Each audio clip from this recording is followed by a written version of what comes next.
Do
you think the others are making good progress? Hope it's all going smoothly. Oh, hey look! They made it back as well! Prince! Llama! How did it all go? All is well, thank you. Nefer and Yehoda had to stay at the curatorium to wrap things up, so they won't be joining us for now. I ran into Miss Nefa and Miss Aino on the way back. Their work is still in progress, so I suspect they won't be back for a while either. You seem rather cheerful today, Mr. Flintz. I certainly am. I achieved what I set out to do and came away with more than I bargained for. Fighting alone can get quite tedious, but I had the good fortune to run into a pair of brave young warriors. We meet again. How have you been? Albedo! What are you doing here? Thankfully, tracking you down turned out to be a lot simpler than we envisaged. These two courageously lent me a hand while I was fighting the Wild Hunt. When they told me they were Servarka's colleagues, it all made sense. And given how people of outstanding talent tend to cross paths, it's no wonder you're already acquainted. So, who's your travel buddy, Albedo? Why don't you come and introduce yourself?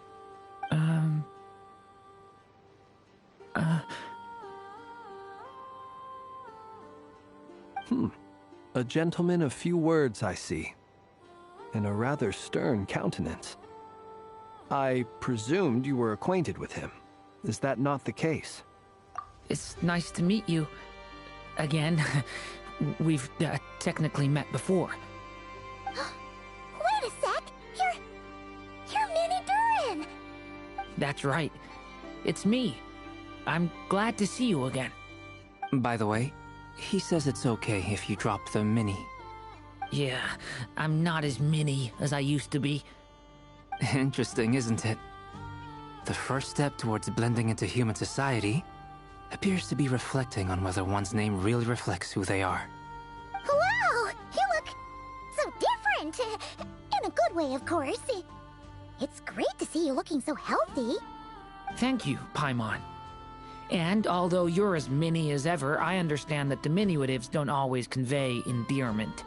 I'll be sure to simply call you Paimon, as a sign of my great respect for you. Wow! You're such a smooth talker now!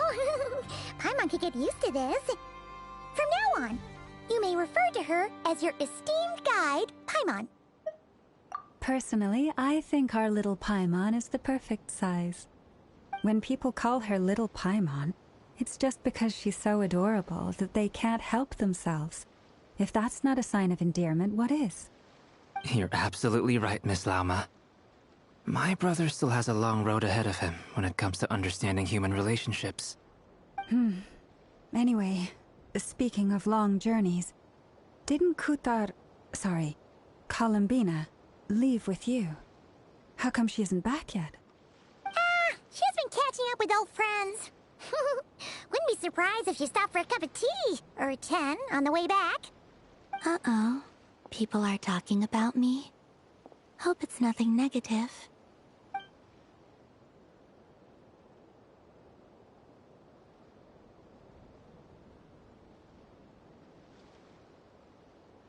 Judging from your expressions, I'm guessing it all went well? It's getting crowded here. I'll go grab some chairs. No need. This is a job for an alchemist. I'll whip some up momentarily. Thank you for your hospitality, ladies and gentlemen, but I was merely escorting my friends back. I'll be meeting Zandrone shortly, as we still have some things to discuss. It's been a pleasure, everyone. But this is where I'll say goodbye. We really appreciate your help. Oh, come on. Spare the formalities. I'm just glad I could help out some true friends. I understand. Well, bye for now, Harlequino.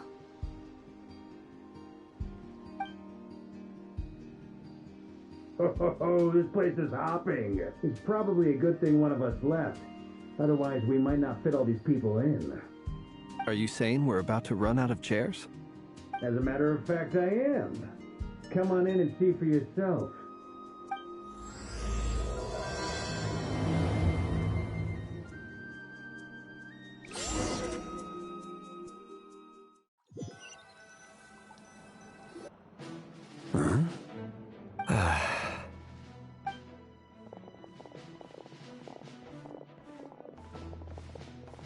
I overheard your little chit-chat outside, by the way.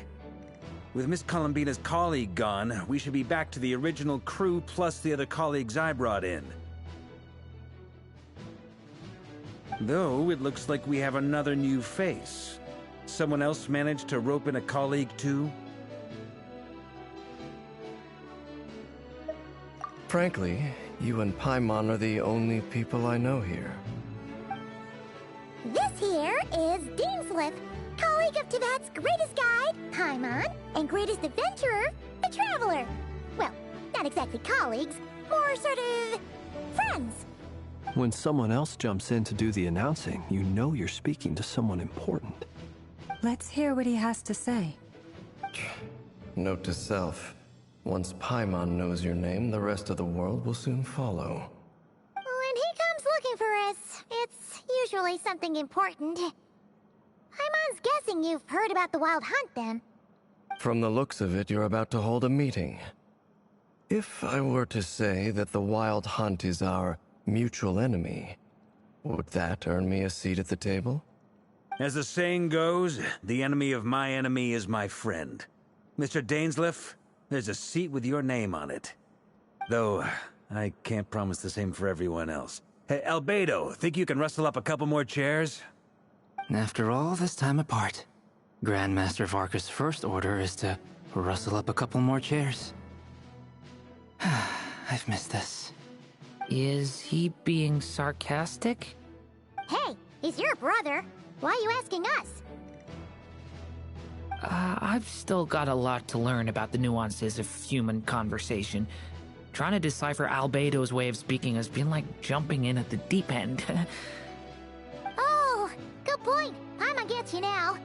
Don't sweat it. There are people who go their whole lives without getting the hang of it. You're ahead of the game already.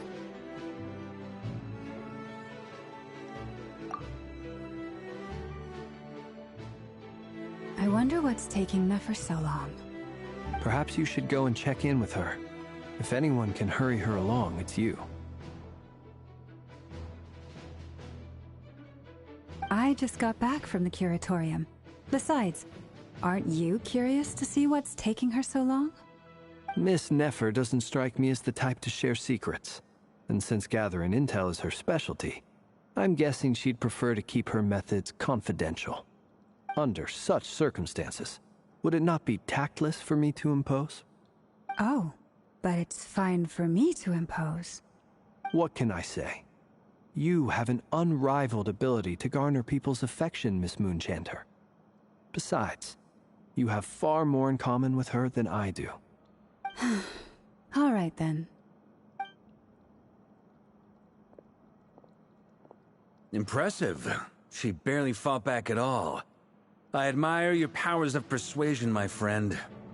As I'm sure Miss Lauma will realize soon enough, the trick in life is to always pitch in with other people's responsibilities so that you can be selective with your own. Another trick is to simply hide in the background. Spoken like a true sage. Anyway, looks like we've got some time to kill before the meeting. Let's take a little breather, folks. And feel free to chat amongst yourselves. We'll get down to business once the other two arrive.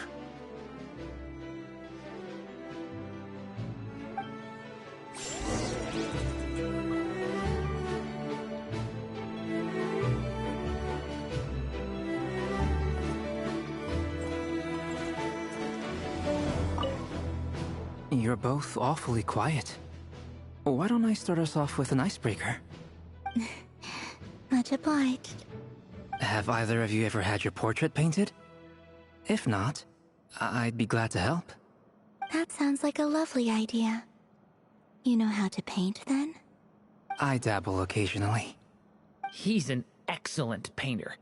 Tables, chairs, people, dragons, you name it. He'll paint it for you. I'm flattered. If I ever get the chance, I'd like to give it a try myself. I'll bear that in mind. Anyway, how about you, Durin? What sort of portrait would you prefer? Oh, I'd be fine with anything. Whatever style feels best to you. Very well. Then I'll play it by ear. You can replicate any style I want? I can try. If you show me a sample, I'll do my best to match it. Thank you. In that case, I'll dig up some reference material for you.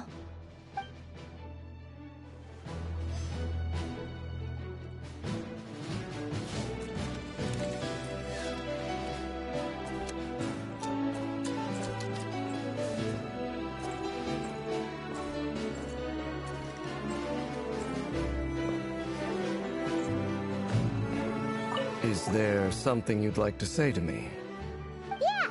For starters, why'd you just show up here without even giving us a heads up? If you think back to our previous interactions, you may recall that that's hardly out of character for me. You do have a point there. Oh yeah! You'll need to find somewhere to stay the night too, right? Wanna tag along with us? You never know. We might get a group discount. Sure, let's do that. Great! Paimon will handle it! And in return, we can get Dainsliff to be our very own personal bodyguard. If that's what you had in mind, you should have said so sooner. I'd be happy to help. Oh, okay then. Paimon was only kidding, but good to know. Anyway, since we're all here together, we might as well watch each other's backs. That's just what friends do, right? Indeed. Thank you.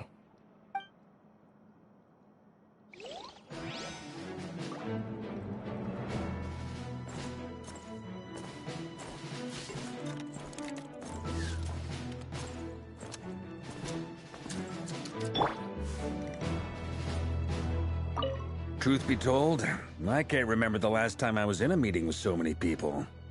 You're not alone there, my friend. The Lightkeepers also struggle to bring everyone together for a serious discussion. I don't doubt that. I've only ever met two Ratniki, one being you, and the other being that young guy, Itlua. Itlua is a good apple.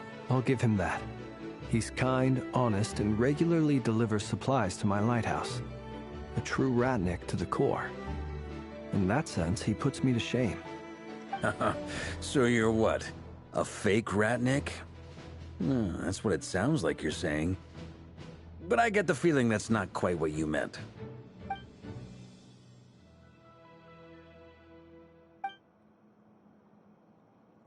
Come on, why the awkward silence? Sorry. I'm not even gonna bother trying to hide it.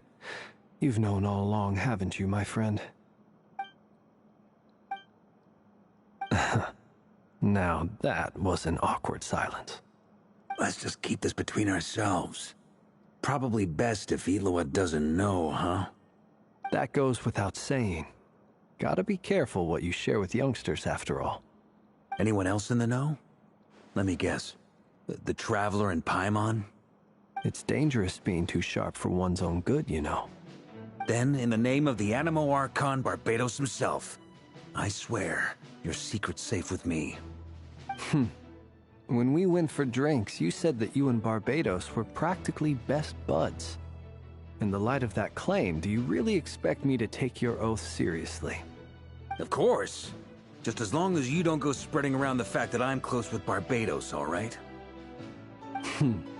Fair enough, then. Nothing like a bit of mutual leverage to seal the bonds of friendship.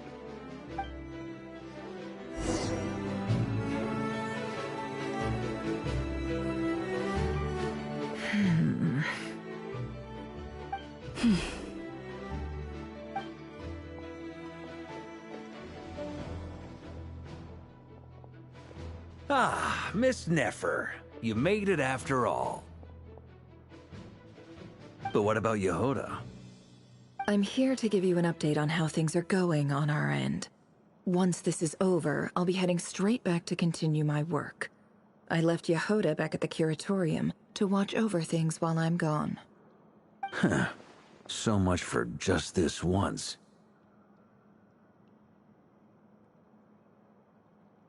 Shh! Not so loud! We're on a roll here. What if she remembers and suddenly decides to back out? Did you say something, Mr. Varka? Huh? I didn't say anything. Right, Flintz? Must have been a frog. They get so noisy around here at nighttime. It's like they're putting on a concert in the background. Anyway, before we begin, there's a few introductions to make. Let me start by saying that it's an honor to be speaking before so many distinguished colleagues and collaborators. First up, we have Miss Lauma. As Moon Chanter, she's the leader of the Frost Moon Scions, a local religious community in Nod-Krai. Then there's Miss Nefer, boss of the Curatorium of Secrets, an intel gatherer extraordinaire. Nefer is leading the investigation into Rerer's background, assisted by Yehoda and Lauma. From the little I've heard, they're making some great progress. Over here, we have Mr. Flintz, a ratnik and guardian of the abandoned lighthouse. In our last operation, he courageously distracted the Wild Hunt to buy time for the rest of us. For those of you who've never met, this is Mr. Albedo, a renowned alchemist and captain of the Knights of Favonius investigation team. By his side is a new face for us all, myself included, Mr. Durin, who has come to lend his aid. Next up, we have the Moon Maiden and former Fatui Harbinger, Miss Columbina. Then we have the Traveler, who's earned more titles than I could possibly hope to list out, so I'll spare you the rundown. And Paimon, the ultimate travel companion and quite possibly the best guide in all of Tevat. Wow! That's a lot of people! Great turnout! Miss Nefer, it looks like you might have another job coming your way, so, congratulations on the booming business, I guess. You think I haven't got enough on my hands as it is? Who's looking for me now? That would be me, Miss Nefer. I have a commission for you. And you are? Who I am doesn't matter right now. What does matter is that I'd like you to gather more intelligence about the Recher of Solnari. Well, it's not as if we never take on anonymous commissions. But in your case, I'll have to decline. I'm gonna take a wild guess and say your job's probably more hassle than it's worth. Something about you seems like bad news. It's my eyes, isn't it? Conrian, I assume. And what's with the mask? Are you trying to hide your identity? In any case, the fact that you're even still alive raises an awful lot of questions for me. My name is Dainsleif. And yes, I am from Conria. As I'm sure you're aware, the Recher of Solnari's real name is Rerir. He was once an acquaintance of mine. Really? Then you must have been quite an influential figure yourself. You flatter me, but none of that matters anymore. My point was simply to clarify why I have asked Miss Nefer to investigate Rerir's background. So you're both from Khaenri'ah, and it sounds like you used to be friends? What am I missing here? Surely you already know how he became one of the Five Sinners. I'll tell you everything I know. The history of Khaenri'ah, the names and identities of the Five Sinners. I remember it all like it was yesterday. I have never spoken openly of this before, but the truth was exactly as people say. The Five Sinners were each driven by their own desires, and it was by playing upon these that the Abyss tempted them to their fall, tearing Khaenri'ah apart in the process. The visionary, Vedifenir, who wished to foretell the future. The wise, Haroptatir, who sought limitless knowledge. Gold, Rhindaughter, who desired to create life. The foul, Sertologi, who pursued supreme strength. And last, but not least, Raker of Solnari, Rerir, Ravager of the Moon. Of the five, Rerir is the only one who remains a mystery to me. He never harbored grand ambitions, so what changed in the space of a single night? How did he come to fall like the others? In other words, you're saying that his change came as a shock to you, and you have no idea what actually happened? That's right. You mentioned how the Abyss tempted them, which led to their fall. But what did that look like in practice? And what other context can you give me about the events of that time? The more detail you can give me, the better. Strangely, now that it comes to it, I hardly know where to begin. The fateful night took place during the era of the Eclipse Dynasty. One day, my elder brother, the visionary, Vedifenir, was summoned to the palace by the Vinster King, only for the king to gouge out his eyes and cast him into the dungeons. When I came to hear of this, my fury knew no bounds. I gathered together every ally I thought I had, and together, we set a night to storm the palace and free Ved. Centuries on, the memories of that night still haunt me, like a never-ending nightmare. We broke through the palace gates, just like we had planned, each striking towards our separate targets. But then, I was betrayed. Even Vedifenir, the very person I had come to rescue, abandoned me and partook of the Abyss's power. So, it's personal after all. Then tell me, Mr. Dainsleif, what price are you willing to pay? You, of all people, must know that nothing comes for free. I cannot say what price would be worthy of such a commission. But know this. Rerir was not always a madman. Believe it or not, there was a time when he was just an ordinary man, working for the Khaenri'ah Intelligence Service. Uncovering the truth of Rerir's past is the only way to unravel this mystery. But before you decide if you will accept my commission, I will tell you more about him. Enough, I hope, to help you plan your next move. Sounds pretty good to me. Feels like we just flagged down a random passerby, only to discover he's actually a master strategist who has a score to settle with our enemy. Can I borrow your halo? It could be useful in the lighthouse. Hey, enough with the wisecracks! Besides, isn't that lamp of yours bright enough already? Relax. It was meant to be a compliment. If that was a little over the top for your liking, I'll make sure to tone it down next time. I'll give your proposal some serious thought, Mr. Dainsleif. Let's speak in private once the meeting is over. Before that, there's a few things I'd like to share.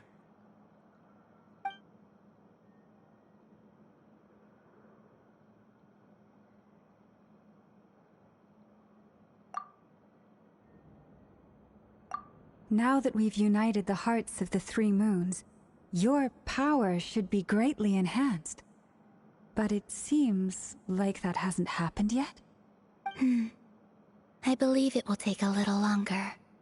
You've done so much for me, so I want to be completely honest with you all. Even though I'm doing a lot better now, the truth is, my recovery will likely be an ongoing process. From the moment I was born, my power has been slowly ebbing away. And that is because Tevat has never accepted me. Even with the moons united as one, it seems my rejection cannot be undone. So far, I have yet to find a solution. It may turn out to be a problem that will plague me until the day I finally leave this place behind. Even so, I will do everything in my power to help you drive out the Ray here of Solnari. As Arlecchino put it, this is not about chasing the spoils of victory. It's just a gesture of heartfelt gratitude. Kutar. Defeating the Ray here of Solnari will be no easy task. While my strength slowly recovers, we'll also need to gather more intel. Naturally. We should take all the help we can get if we hope to defeat him. We've considered several viable plans now, but our choice hinges on the answers to a few key questions. Is it even possible to kill Rerir? What experiences shaped the person or monster he became? And what's he really after? Given Albedo's expertise in alchemy, I think we should leave him to try and answer the first of these questions. Understood. As for the other two, I'm afraid we'll have to count on you again, Miss Nefer. Believe me when I say it's not my wish to burden you. But right now, relying on your skills is our only option. So you're placing all your hopes on me, huh? We can't thank you enough for agreeing to help us. Honestly, I can hardly believe how lucky we are. You sure have a talent for changing your tune, Miss Moonchanter. Timid like Yehoda one moment, then flinches insincere flattery the next. Ladies, please. I must object to your portrayal of me. That's all. Feel free to keep bickering. Just pretend I'm not here. I almost don't want to leave this room. I'm curious to see how this plays out. I have faith in you, Miss Nefer. Something tells me you'll stand by us until the very end. Oh? And what makes you so sure of that? What if I suddenly decide that my compensation is insufficient? This isn't about the money. I can sense that you've got a deep-seated distaste for Rerir. And knowing you, that alone is motive enough. Look at them getting along so well. Like two peas in a pod. And I'm the one they accuse of insincere flattery. There is no justice. Miss Lauma, you have to understand something. Unlike you, I don't actually enjoy having everyone's hopes on my shoulders. Is that right? Well, maybe the fact that I'm willing to put my hopes in other people says more about me than you. But the fact is, I also trust you. And that's because I know that you're someone we can count on. Anyway, we've got our plan, so let's get moving. Mr. Dainsleif, let's talk. And Traveler, once we're finished, if you've nothing else planned, I'd like you to come with me. This whole experience is teaching me a lot. For instance, I now know that when other issues come up in the future, I'll have far more luck getting Lauma to convince Miss Nefer than trying to do it myself. Hate to say it, friend, but that's one of the funniest things I've heard in a while. Why? You think I've got it wrong? Quite the opposite. But what makes it so hilarious is how long it's taken you to realize.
Thank you for waiting. It's okay. We actually used the time to help Dainsleif get a room at the hotel. That's very considerate of you. Now, I trust you share my curiosity about Rarier's past, and you seem fairly familiar with Mr. Dainsleif already. We spoke at some length after the meeting. He was the one who suggested I should invite you to join this operation. He feels confident that these secrets will be safe with you. Dane has a lot of faith in us, that's for sure. Likewise. I appreciate that you got right on board without interrogating me about why I invited you. It shows that you trust me to explain everything in due course. That's because we know what you're capable of. We appreciate you too, Nefer. You might have been forced to help in the beginning, but this time, it was your choice. That's one way to put it. Another is this, that once a decision's been made, it's set in stone. After that, my only goal is to see it through. Alright, so here's how it is. I'm going to access Rarier's thoughts again using my confidential method. Now, I'm sure you've seen things like this before on your travels, so you're surely well aware of how dangerous it can be. The reason I've gathered you all here is to ensure my safety during the proceedings. I plan for us to enter the fragment of his consciousness together, and once inside, I will focus on searching for information. Think of this as a diving expedition into someone's brain. If I'm the diver, you are my safety equipment, tasked with keeping me alive while I'm under the surface. Once the ceremony begins, we will all be spying on privileged information. But in the interests of safety, you must remain absolutely silent at all times. We will discuss our observations after the ceremony has concluded. Lastly, any individuals of a weaker constitution are advised not to partake in the ceremony. In any case, Paimon has her own job to do, which requires staying in the room but not joining the ceremony.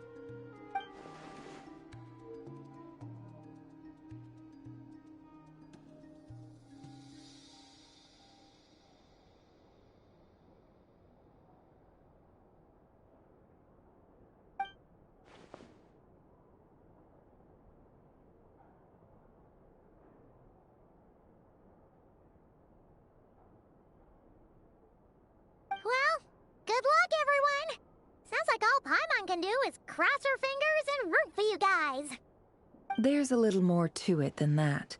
I was being serious when I said you have a job to do. While the rest of us are inside Rarier's mind, it's imperative that we have a team member on the outside. In the event that something goes wrong, you will be our first responder. I don't anticipate any issues, but the extra level of safety will be greatly appreciated. I second that. This is a dangerous operation here, and you're our whole rescue team. That's pretty much the most important job in the crew. So, Paimon's like the lifeguard? Yeah, that makes sense. All right, got it. Good. Please, take a seat. We'll get started momentarily.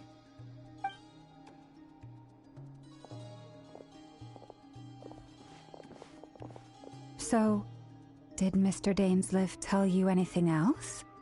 He told me that he believes Rarier kept some big secrets in his life. He's not sure that they were the cause of his eventual downfall, but he's asked me to uncover what those secrets were all the same. But surely you're not planning to go through with this, no matter the cost. If you think that, you'd be overestimating me. I'm a businesswoman, not a mercenary.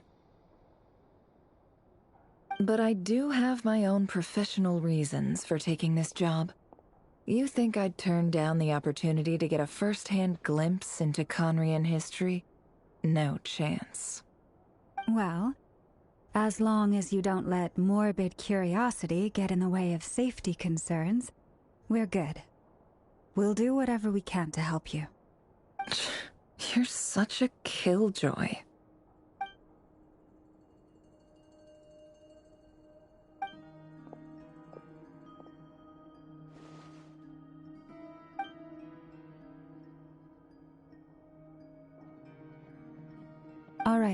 I'm good to go.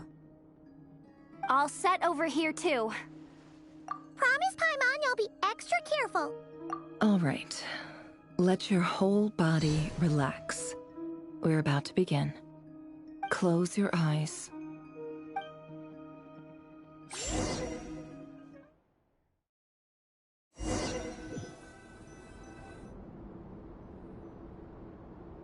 Phew. Could this be his office? Pretty standard setup. Bookshelves, paperwork, files. According to Dainsliff, Rarier used to be an intelligence operative. Chances are there's plenty of top-secret intel stashed away in this room. Is this where you keep your secrets, Rarier? Can't say I'm not looking forward to this.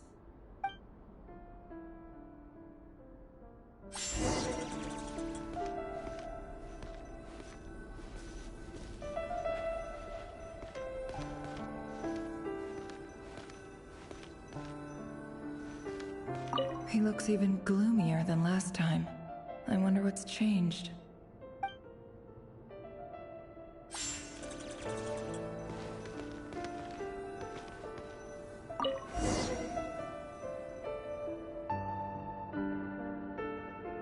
Today's files are in. Time to wade through them just like usual.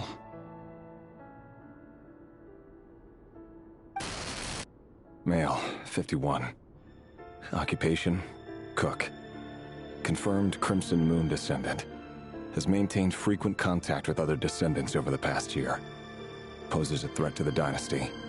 Neutralized on...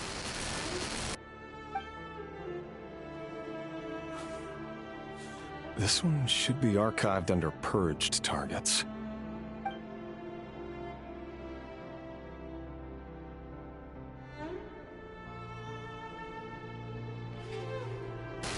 Female, 23. Occupation, office clerk. Confirmed Crimson Moon descendant. Has maintained frequent contact with other descendants over the past year. Poses a threat to the dynasty. Neutralized on...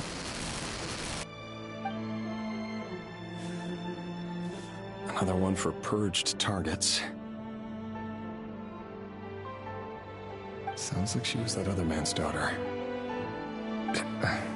Never mind. What's it got to do with me?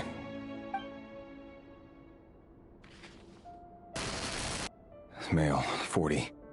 Occupation, teacher. Confirmed Crimson Moon descendant.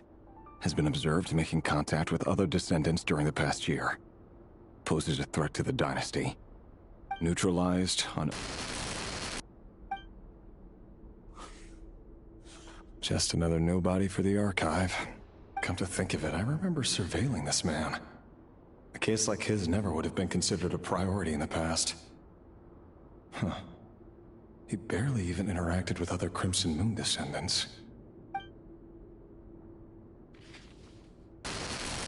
Female, 16. Occupation, none. Orphan and confirmed Crimson Moon descendant. Has been observed making contact with other descendants during the past year. Poses a threat to the dynasty. Neutralized on... Filed. I have no recollection of this girl. None whatsoever. She doesn't seem to be anyone important, but then again, how many of them really are?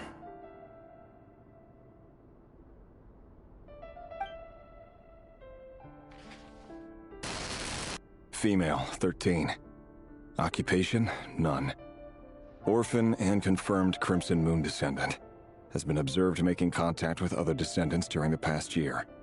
Poses a threat to the dynasty. Neutralized on... Filed.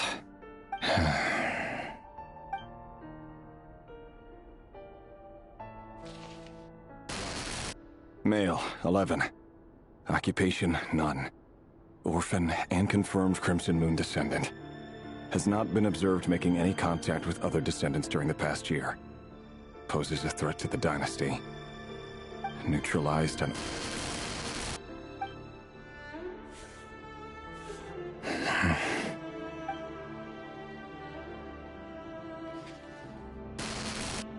Male. 6. Occupation, none. Orphan and confirmed Crimson Moon descendant. Poses a threat to the dynasty.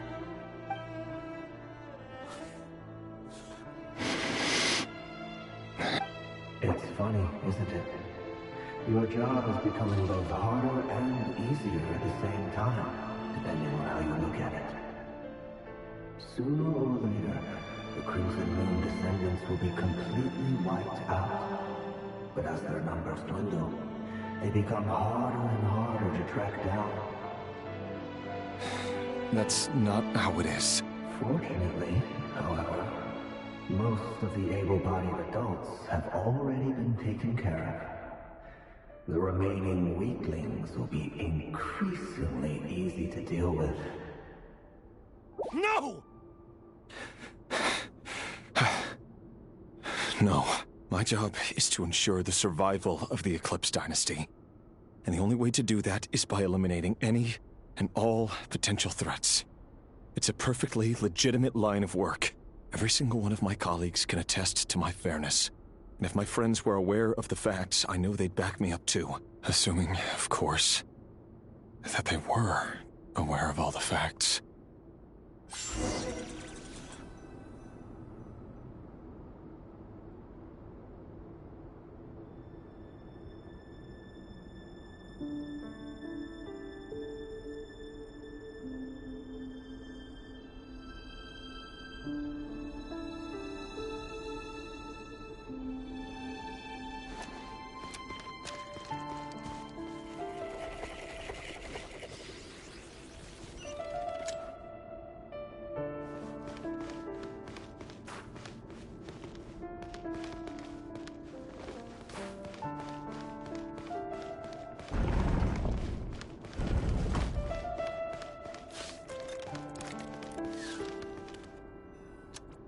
Mr. Vedifalnir, it's been quite some time since we last met.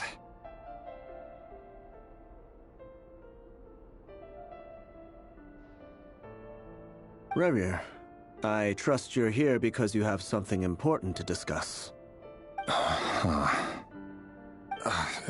Forgive me. I wasn't tuning out, it's just, I noticed you didn't even phrase that as a question. As if you knew I was coming. Tell me, does someone in your position ever feel the need to ask questions at all? It is indeed within my power to foresee certain things. Things like your arrival. I was just thinking. It won't be long before I'll be inviting both you and Dane to my wedding. That isn't a lie, but nor is it a fact as such. It's a wish, isn't it? No fooling a prophet, is there? Ever since that day we met for drinks, I knew it was only a matter of time before you came looking for me. Does it feel good? Knowing how the future will unfold. I'm afraid the notions of good and bad fail to capture the complexity of what such a power entails. Once you've seen what will come to pass, it can be all too easy to succumb to fear and melancholy. Unless, of course, you learn to abandon these feelings.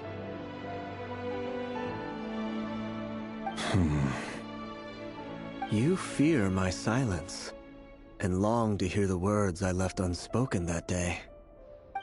That's right. You must have noticed my reluctance to broach the subject, and the reason is simple. Because the truth could never have lived up to your hopes. For both our sakes, such words are better left unsaid. The burden of prophecy was never meant for your shoulders. So who exactly do you deem worthy to hear your prophecies?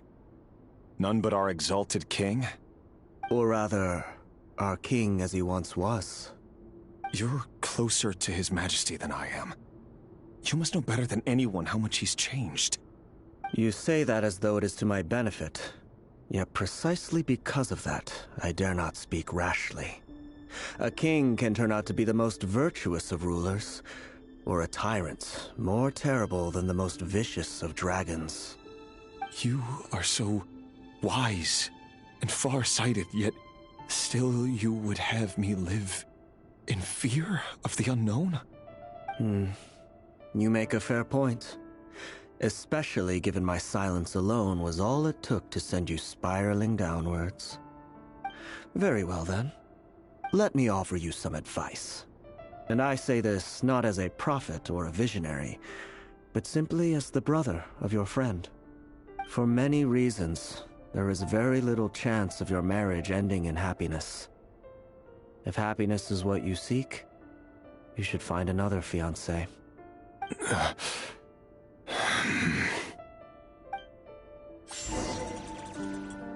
Hold on. There's that same black fog again. Could this memory belong to Thelindis? Guess I'd better tread carefully.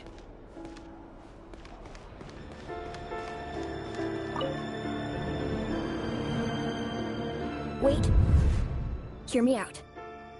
This time we finally got a clear look at his face and learned his true identity. His name is Rayrir, and he claims to be one of the king's guards. What did you say? A cruel irony, isn't it? The man you're set to marry leads a double life as a brutal executioner. Why are you telling me all of this now? Simple. It's because I want you to kill him. You are the only person he would never suspect. No, absolutely not. I would never dream of doing such a despicable thing. So you'll just stand by and watch him slaughter us to the last? Do not forget that the blood of the Crimson Moon flows in your veins too. The blood of the Crimson Moon? What does that matter now? The dynasty has long been dead and gone. You think that alone is reason enough for me to throw away everything I have? Why wouldn't it be? You two were once a child of the Crimson Moon, just like me. Don't tell me you've never felt so much as a flicker of fury for the way we were trampled into the dust. As long as you promise to abandon this pipe dream of restoring your dynasty, I can try to persuade him. Or have him persuade the Vinster King. Persuade the Vinster King? Do you even know why he's so obsessed with hunting us down?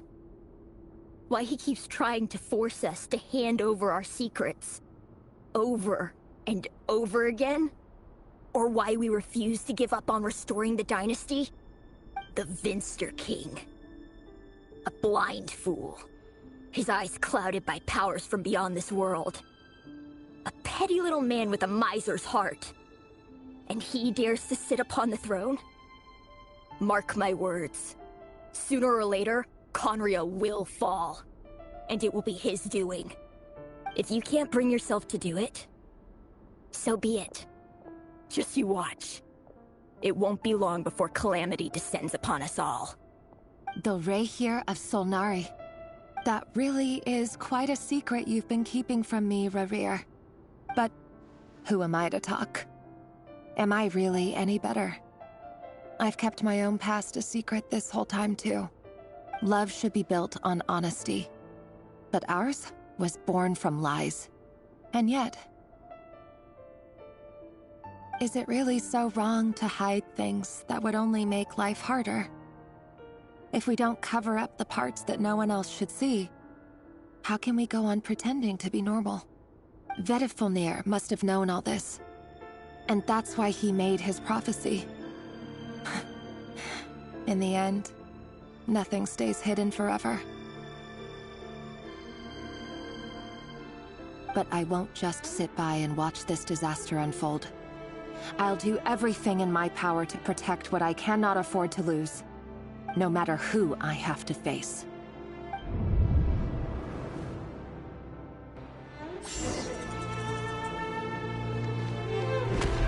Huh?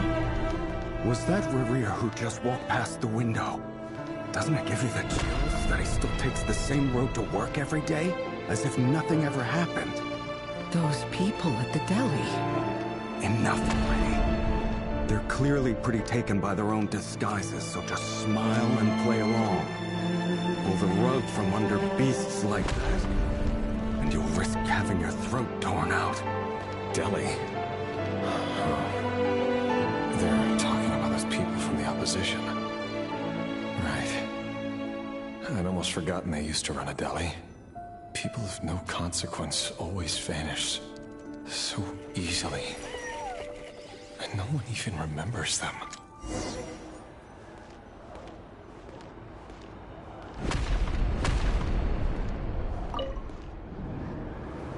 But surely you can see he's not the man he pretends to be! So many have died already, and they say that the king's madness grows with each passing day. We're not going to survive this, are we? But why does it have to be this way? Do we really deserve to die just because of the blood that runs through our veins?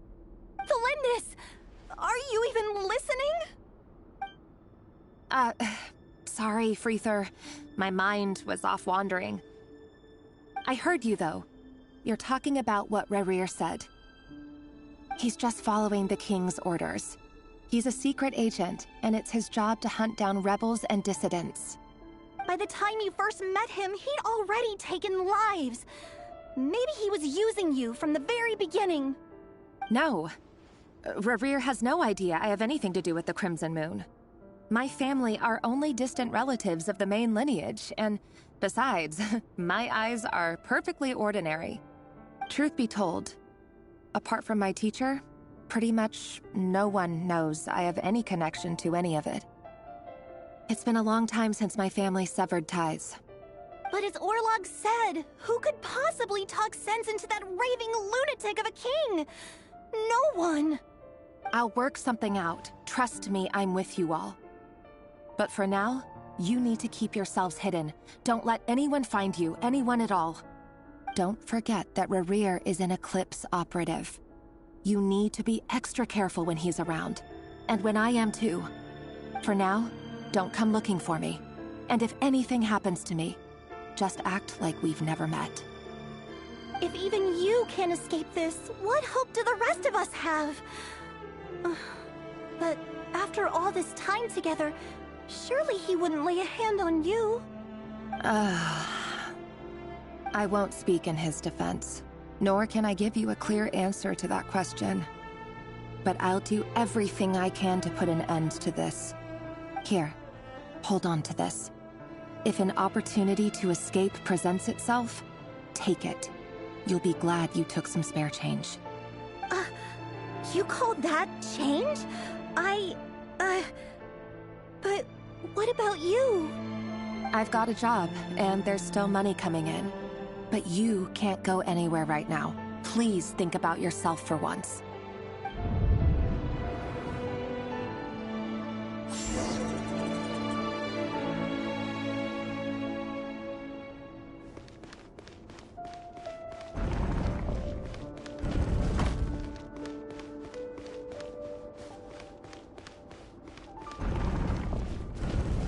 Another day, another round of assassination training. The training ground is just beyond this hidden passageway. When you kill a person, doesn't it bother you when you end up covered in their blood? Why would it? Aren't we all just walking blood bags? But not everyone is accustomed to hunting down others like prey. You've been a hunter for so long now, you seem to have forgotten that most people don't just go around killing one another. Leave me alone.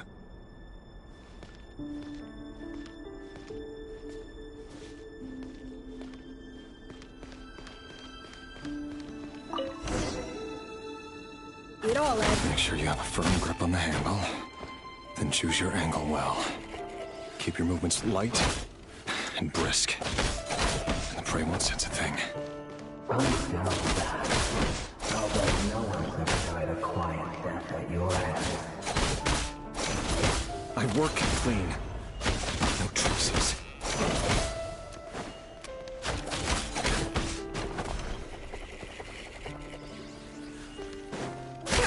That doesn't make it open and above board, though. The king happens to need you right now. Somebody doesn't. That won't happen. He's changed. Ever since he fell into the spell of that power. In the beginning, Presumably I can take out a handful of the guilty. The ones I dealt with have always been guilty. And I've carried out my work flawlessly.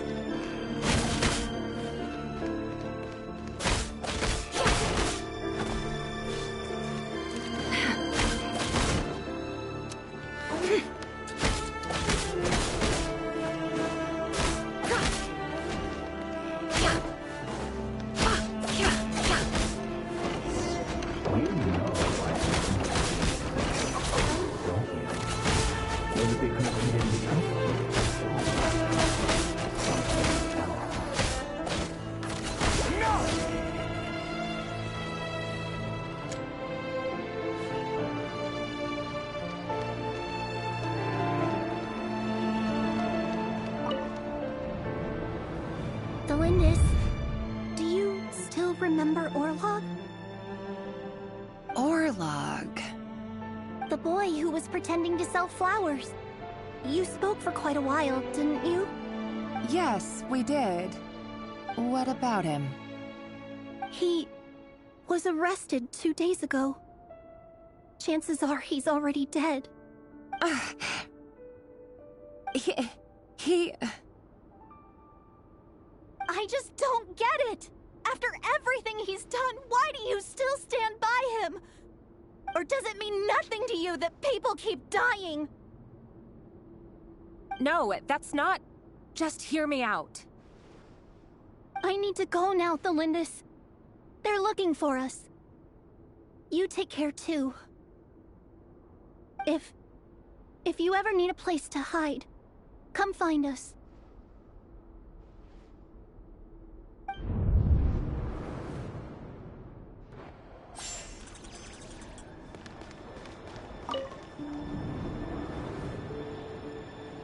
Author Thelindis. Over the course of this week, the research object was subjected to interference for a total of 47 hours for experimental purposes. The results are as follows. All subjects of observation that were sent inside have now... The situation within is proving more problematic than anticipated. No progress whatsoever. What now? Won't you give me even a glimmer of hope? Things are getting worse by the day. I have to find a way or we'll all be in danger.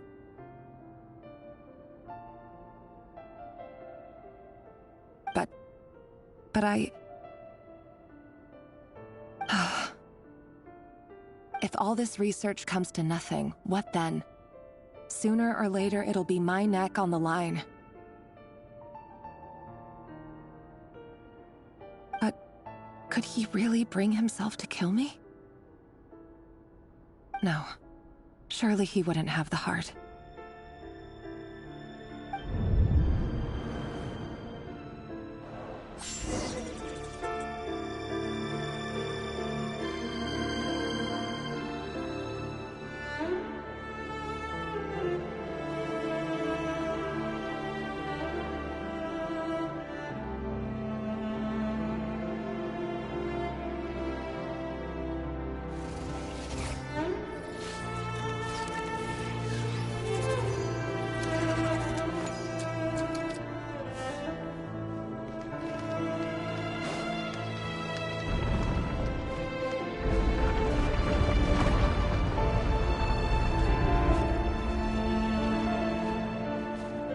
Why won't you just let us go? We don't even know each other. All we want is to live ordinary, peaceful lives. You want... to live.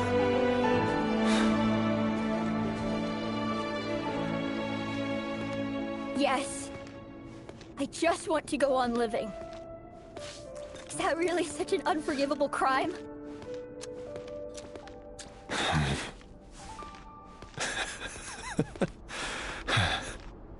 You want to go on living. I want to keep living too. To keep living forever. That's why I have no choice but to continue on the path I'm on. If only some savior would suddenly swoop down and change the way the world is.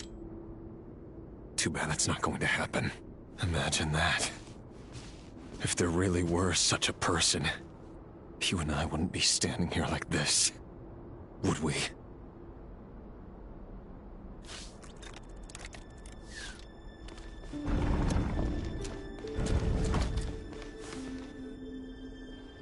Today's files are in. Time to wade through them just like usual. No, I don't get tired of it. It's my job. And not only am I lucky to have it, I'm good at it too.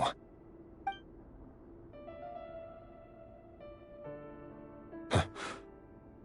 Wait. That's... Thalindis? No. No! No! Why? But you bear no mark of the Crimson Moon. How could you possibly have anything to do with them? It cannot be! A diluted bloodline. Carefully concealed. I see it now. You've been living in the shadows just like me. What a fool I've been. Numbing myself with talk of justice. Even imagining my friends would back me up. But in the end, Irminsul. Finster King! How far are you going to take this? From the direct bloodline to secondary offshoots? And then what? Today it's the descendants of the Crimson Moon. Who will it be tomorrow? Will you not rest until everyone down here is dead? No. This cannot go on. This is where it ends.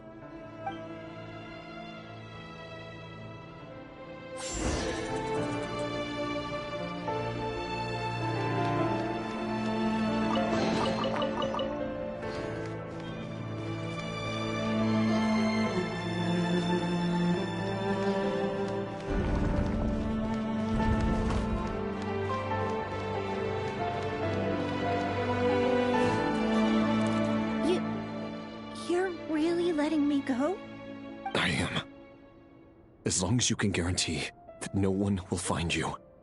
Don't worry, I'll be extra careful. No one will know I was here. But...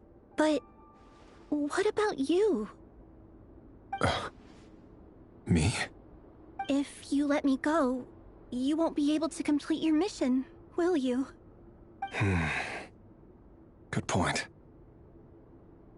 In that case, maybe you should stay. No, please! I just want to see the outside world again. To... Go on living? Yes. I know you're a man of your word. So please, just let me go. If I let you leave, what will become of me? Just kidding. Go, now. But remember, don't let anyone know you were caught. We'll be seeing each other again very soon if you do. Even shadows in the dark must live by a code. But you can't save everyone. You've been whispering in my ear for days now, Vedifalnir. What are you trying to do? Break me down? I only say this because you long for an answer to your problems. Let her go, Rerir, or you risk losing everything. I will not abandon Thalindis. Then you'll need a little more vigilance and a lot more power. The world is changing, Rerir. Keep your eyes peeled for your moment of opportunity. That voice used to be so unclear. But now I know exactly whose it is. It's Vedifalnir. He won't tell me how to actually resolve any of this, but he keeps trying to manipulate me like a puppet. What's his game here? Tell me then. What will this moment of opportunity look like? And... no answer.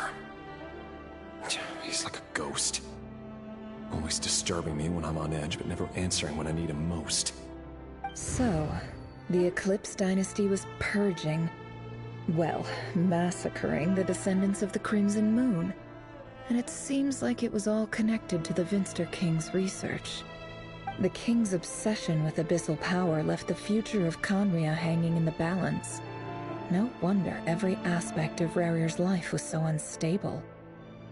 And it looks like this Thelindis, Rarir's would-be fiancée, herself belonged to a sub-branch of the Crimson Moon dynasty's descendants. It almost defies belief that a couple like them could hide the truth from each other for so long. If the Vinster King hadn't intervened in such a drastic way, they might have gone on deceiving each other for the rest of their lives. And why does Vedderfanir, Dainslif's older brother, keep talking in Rarir's head? This guy kept more secrets than I ever imagined. The human mind is like a vast desert of shifting sands. When you follow the flow of someone's memories, you only ever see the parts they're willing to let surface. Time for something a bit more creative. We've been inside Rarir's mind this whole time, building up a picture of his psyche.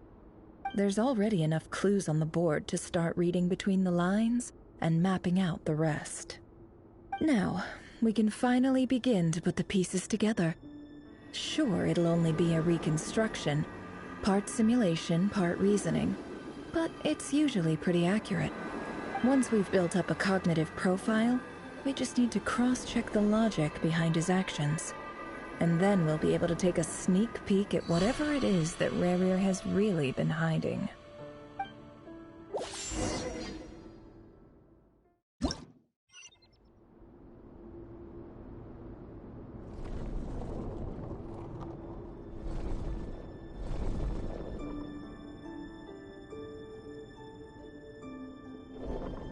Rarir, are you there?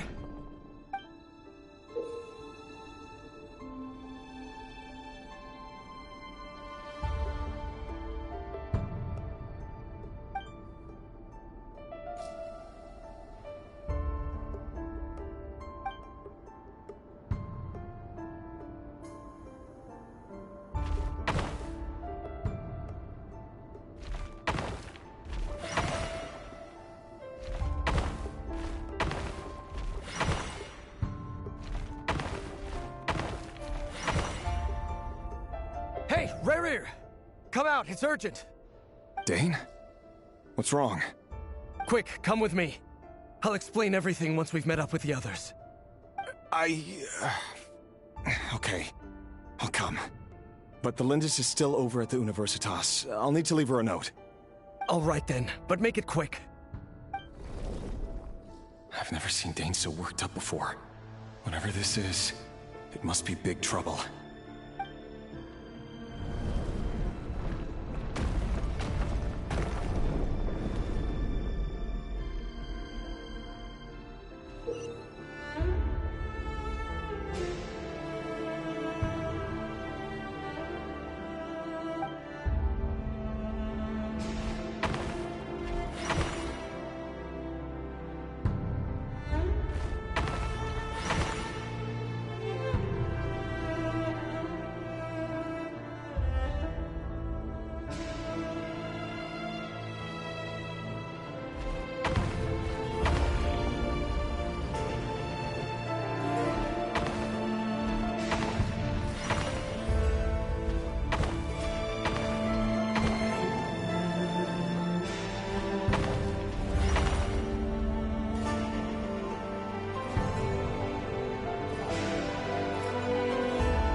Well, this is a nice change, meeting you all at this hour. When men and women of ambition can speak face to face in broad daylight, I say that's a big step forward for our dear Khaenri'ah. Don't be ridiculous. We do not fear the day. Why would we seek refuge in the night? You might ask your blade that same question. I'm told it prefers the cover of darkness. The word on the street is that Sir Elegy only strikes when he has an unfair advantage. But that is patently false. I see you're missing an arm and a leg. Surely only a fair fight could explain that. If this is your way of offering me replacement limbs, believe me, I'll take them. Oh, we can certainly discuss that. With bioalchemy, anything is possible. Assuming I have your full support in my research. Lunatic. Robtatir, what brings you here? Why, Dainsleif, of course. He invited me. Please, cast aside your apprehensions, Miss Rhindaughter. Whatever the rumors may say, I am but a humble servant of the king, and I can assure you he affords me no greater convenience than he does you. Well, the Universitas Magistrorum won't stop fawning over you, so at least some of the rumors must be true. You're clearly doing well for yourself, so drop the humble servant act. It endears you to no one. You're president of the Universitas Magistrorum, the chief royal mage known as the Wise by royal appointment, and by far the most favored among the 4 pillars of Conria. Vice President Veit doesn't even try to hide his envy when he sees you. My success is the product of hard work and good luck. It's as simple as that. Were the king not such an extremist, I hardly think I would have received a senior post at my age. Of course, no job is without its gripes. Serving a king like ours can be a challenging task, as I'm sure you can imagine. And as for Efterveit, in missing out on the presidency, he's dodged a mountain of stress. Like everything else in life, it comes with pros and cons. You're all here. I apologize for the short notice, but it was an emergency.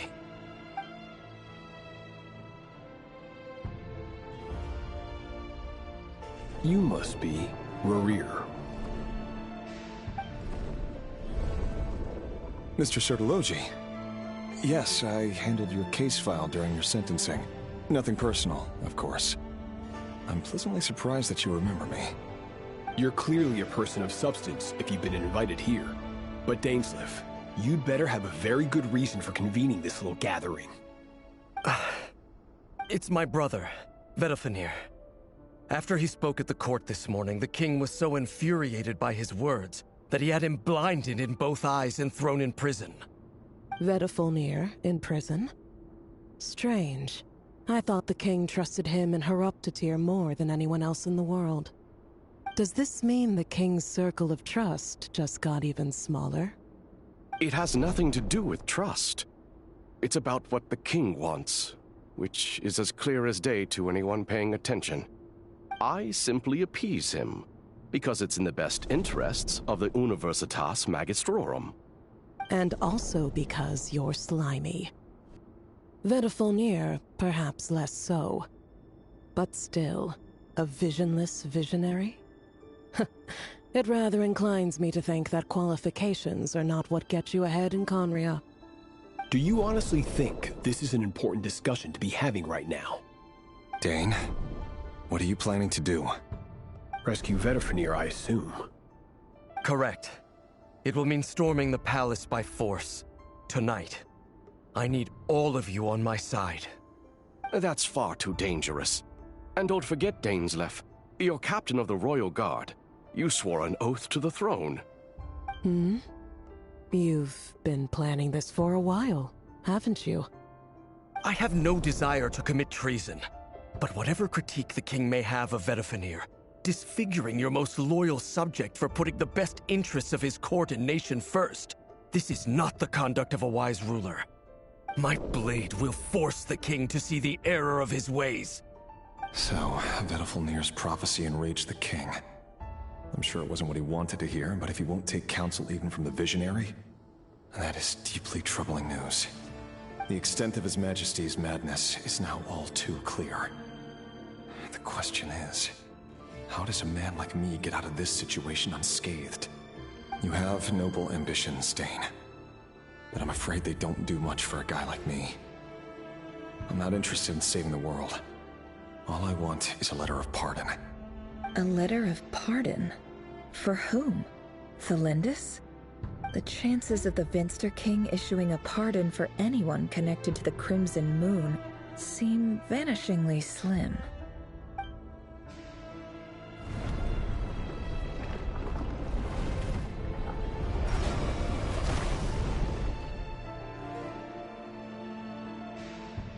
This black fog over the board must have some connection to Thelindis. But why is it taking this form? Does it have something to do with Revir's past? Another mystery I'll need to unravel.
Author Thelindis. Over the course of this week, the research object was subjected to interference for a total of 60 hours for experimental purposes. The results are as follows. Research dating back to the Crimson Moon Dynasty has established 2 points regarding moon marrow. Firstly, its origins have something to do with a god's power. Secondly, it serves as a portal to an as-yet indeterminate location. Moon marrow can thus be defined as a spatial gateway. However, there are a number of hurdles to overcome before we can answer the question of where it leads to. To start with, opening the gateway requires a specific power source, which the relevant literature indicates. An enormous amount of power is then required to keep the gate open. Currently, the total power output of our instruments remains in the single digits. To make matters worse, I am now the only staff member remaining in the Moon Marrow lab. The Universitas Magistrorum recently decided to move most of its personnel into abyssal energy research, which has stymied all Crimson Moon-related projects. This is not a wise move. I have always maintained that placing all our hopes in a single source of power is risky, especially one as poorly understood as this. As well as making ourselves overly reliant on a single resource, we are neglecting other promising technologies. I apologize if this comes across as disrespectful. But as a Moon Marrow researcher, I desperately want to see the world beyond the gateway.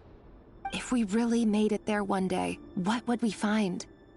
And how would we go about taming the unknown? My imagination is endlessly fueled by questions such as these.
This is for you.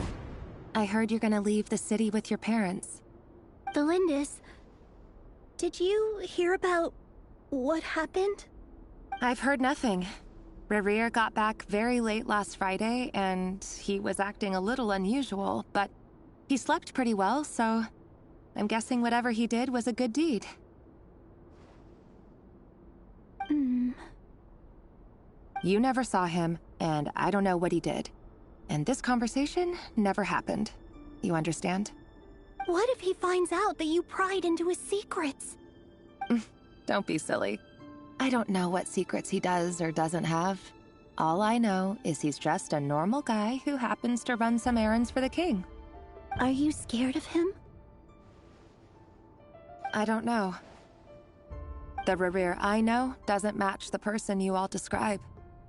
Logically, I should be scared of him. And yet, I don't want to lose him. But enough about that. You should get going, and be careful with the package I gave you.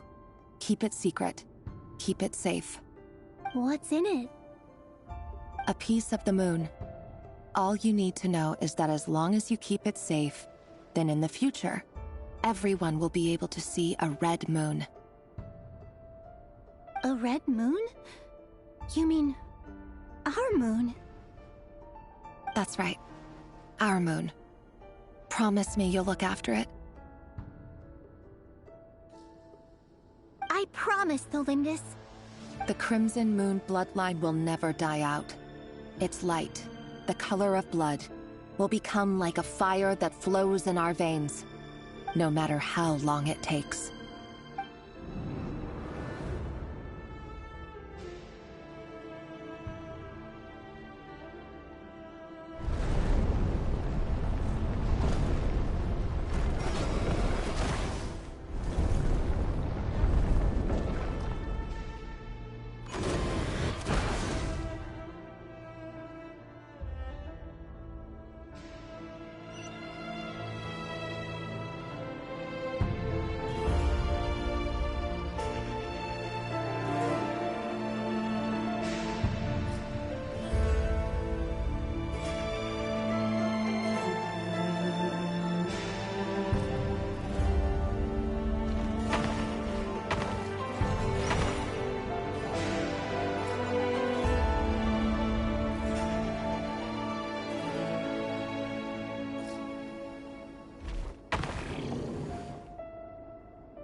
Hurry, everyone, and stick to the plan. Sir Dainsleif, what are you? Is this treason? You know what happens to those who betray the throne. Please, don't do this! It is the king himself who has betrayed the throne. He has betrayed all of Conria.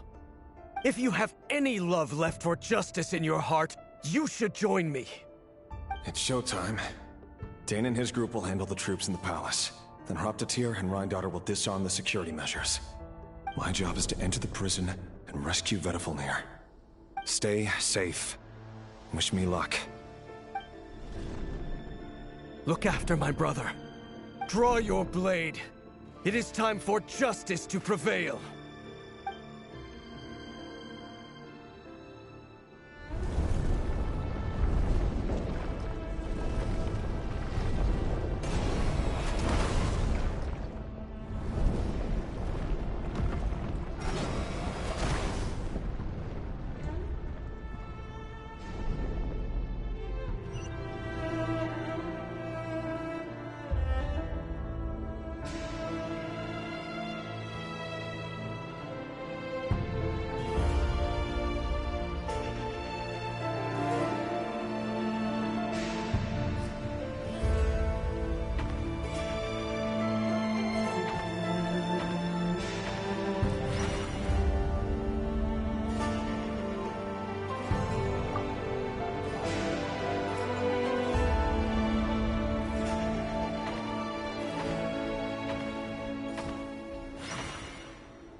smell is abominable.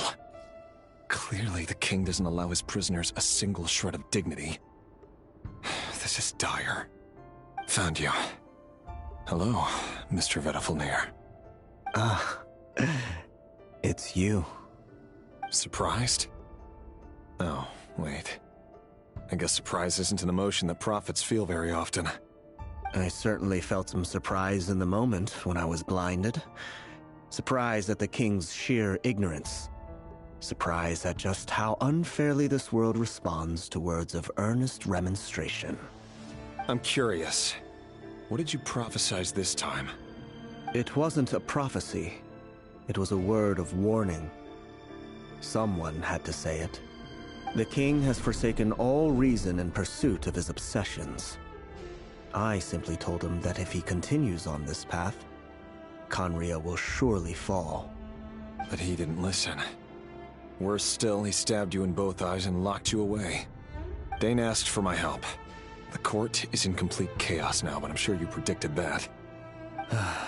Everything is transpiring as I foresaw, yet I am powerless to change it. Fate is an immutable force.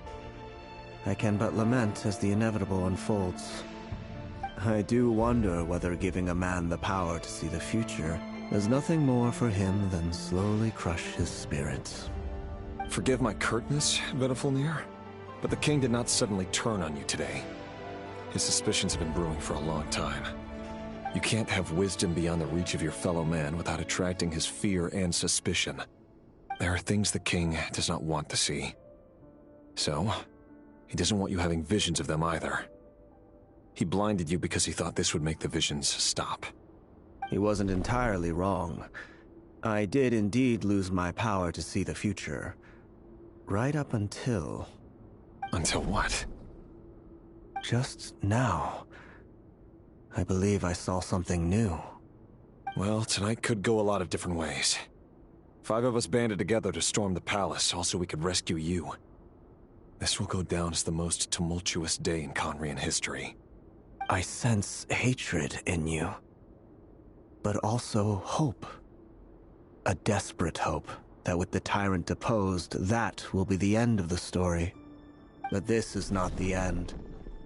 It is the beginning of a new chapter, in a whole new story. There are many men of honor and courage in this world, Rerir. But you are not one of them. You're not here for justice, are you? You're here for yourself. Is that a dagger? Interesting. Why not the polearm? It was always your weapon of choice. With your abilities, I don't doubt that you were able to recover some of your sight. But I also doubt that you want to make an enemy of me right now. Of course not. We're on the same side, aren't we? We could be. But I need you to be honest with me, Vedafilnir. At this point, you're my only hope for the future. You mean your future? With your beloved, Felindis? Yes. And I know there are bigger things at stake here. A dynasty, a nation, maybe the entire world. But forgive me, I care first and foremost about myself. I can't abandon the one I love to save myself. I just can't do it. But you see a broader picture of the future than I. You see the solutions to the biggest problems of our age. So tell me, what is my solution? What's the answer? In matters of fate, answers are either right or wrong. What will be and what will not. Maybe you are willing to pay a certain price in the pursuit of happiness, but unfortunately, fate does not negotiate. That is the cruelest thing about fate. It is unmoved by your sacrifices. That can't be true. I know it's your voice that I keep hearing in my head, urging me to see how the world is changing, to seek more power, so I can protect the things I love. You show me disaster, but you won't show me how to avoid it? Why? Why are you doing all this? My voice. In your head.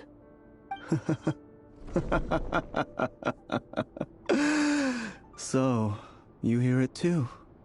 The voice that steals your mind, gains your trust, and drives you crazy. It turns out that we are not so different, you and I. Vedifalnir just broke into the strangest smile I've ever seen in my life, as if he'd discovered some monumental secret. But then he suddenly switched to looking extremely weary. Very well then. My advice to you is as follows. You must persevere. Whatever trials and tribulations you may face, be steadfast in the belief that they are your path to the future. For as long as you live, your story with Thelindis shall not come to an end. That is the only chance you have of fighting back against fate. It is up to you whether you believe my words. Regardless, that is all I will say on the matter. I have no right to intervene any further. I will hold you to your word.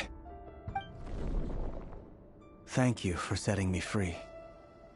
In return, I will tell you one more thing that you cannot afford to ignore. Just then, a strange wave of energy rippled through the city. We had no idea what it could mean. If I were you, I would head to the Universitas Magistrorum. The Universitas? Oh no! I'm sure we'll be seeing each other again very soon, Rerir. Whatever Vedifalnir said, I didn't catch it. I didn't even help him out of the prison. There was no time to lose.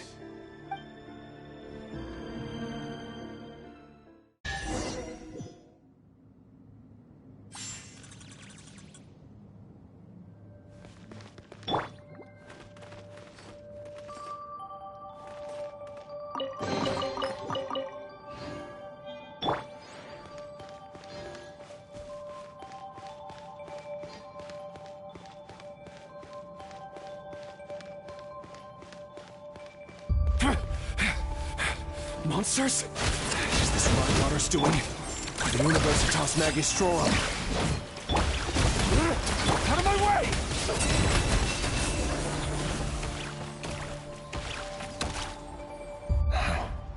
The Universitas. That reminds me of a rumor I once heard. Allegedly, the king installed secret mechanisms in the palace and around the city.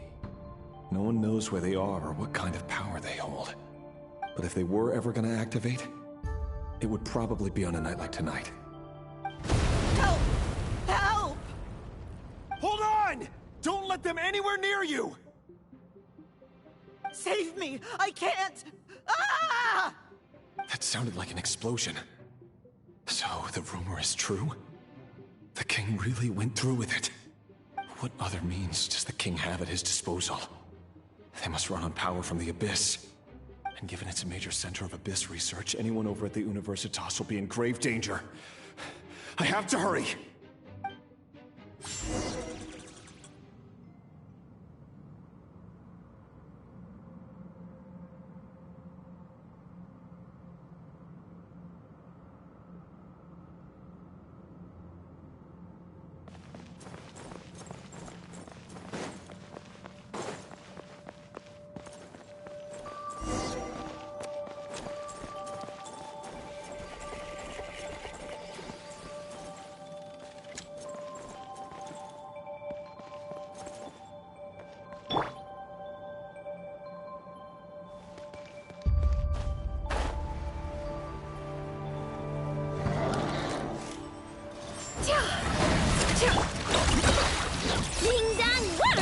Can't hide the truth.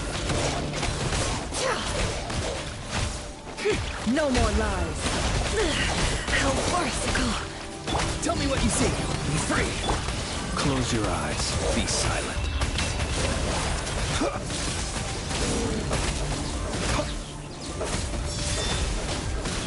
To dust.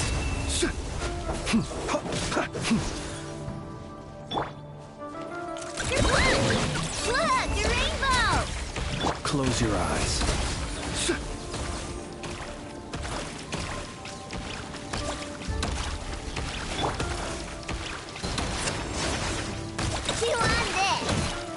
too far now.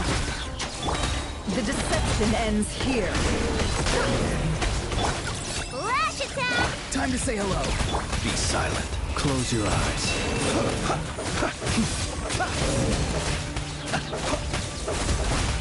Observe to dust.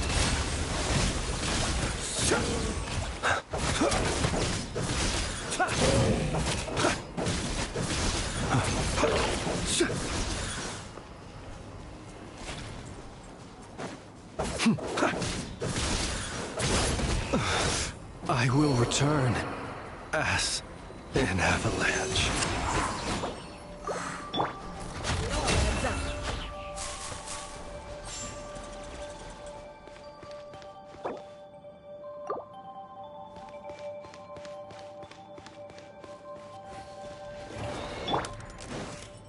Enhanced Animal Module 75! Look! The rainbow! You're flying! No more lies. Can't hide the truth. Seek within. I saw this coming.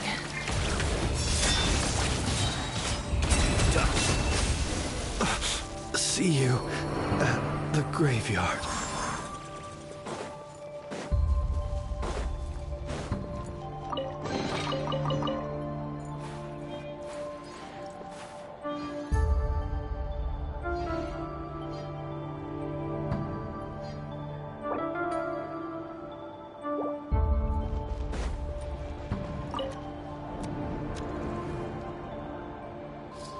Monsters. At the Universitas Magistrorum? Why now? Oh no! They're coming! It's no use. The table won't hold out much longer. The weapons. Where are the weapons? Of course. All the lab equipment was upgraded after the inspection last week, but the new weapons haven't been allocated yet. I'm done for. Is anyone there? I need help! Ah!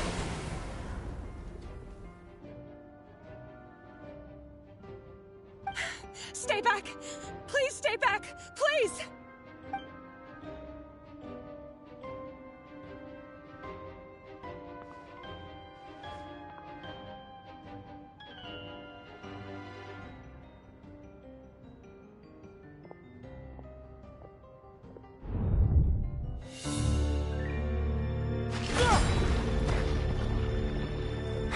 What's that?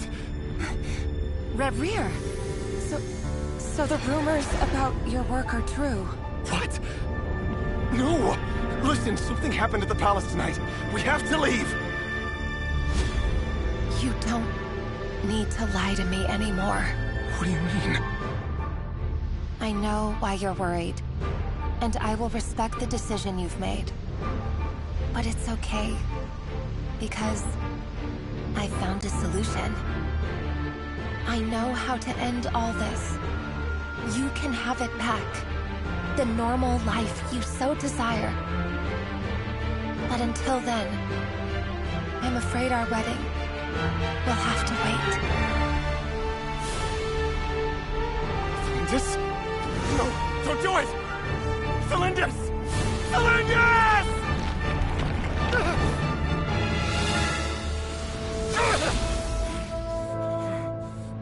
I told you, Reverie.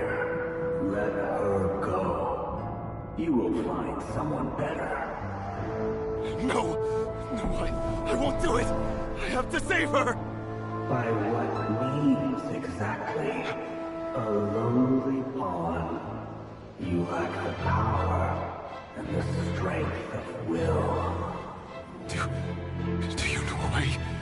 Tell me! Come to the palace. Join us.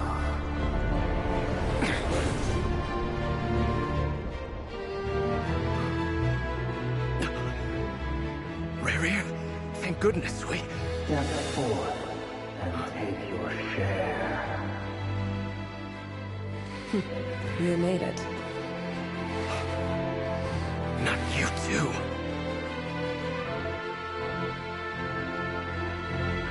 Hatred or grief, despair, desire.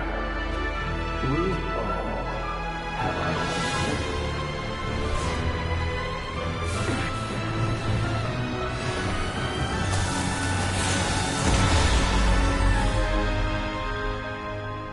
Rerir.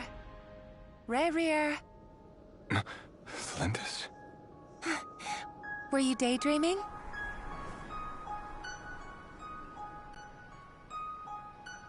You still remember, Rerir? That question you asked me a couple of weeks ago? Oh. You mean the proposal? Yeah. I'm wondering, where do you think would be a good place to discuss it? Maybe in the garden? Or were you thinking a fancy restaurant? It's your choice.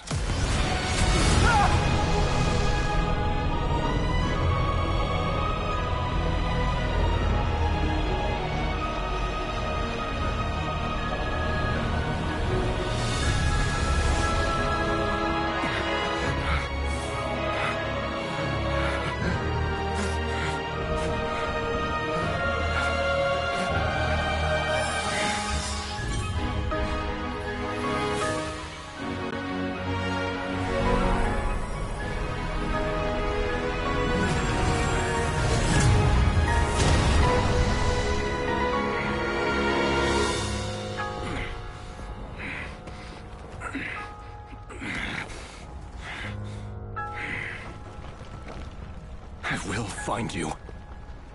And then, you can give me your answer.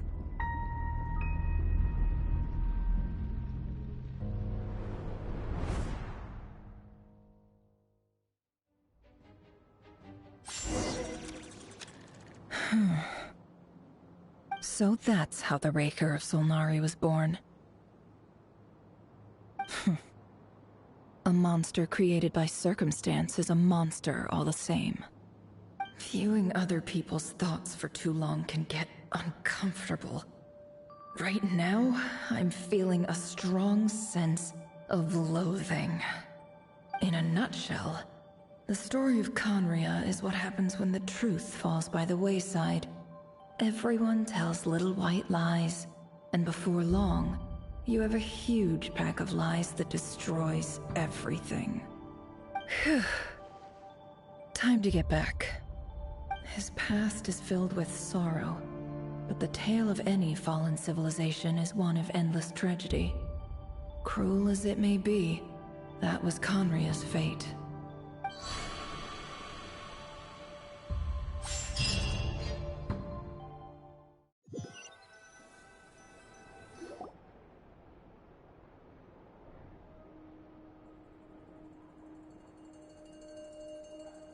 Everyone, I'm back. Can I get a standing ovation? Never! How are you holding up? Feeling okay? She's fine. Boss is a pro. Yes, I'm fine.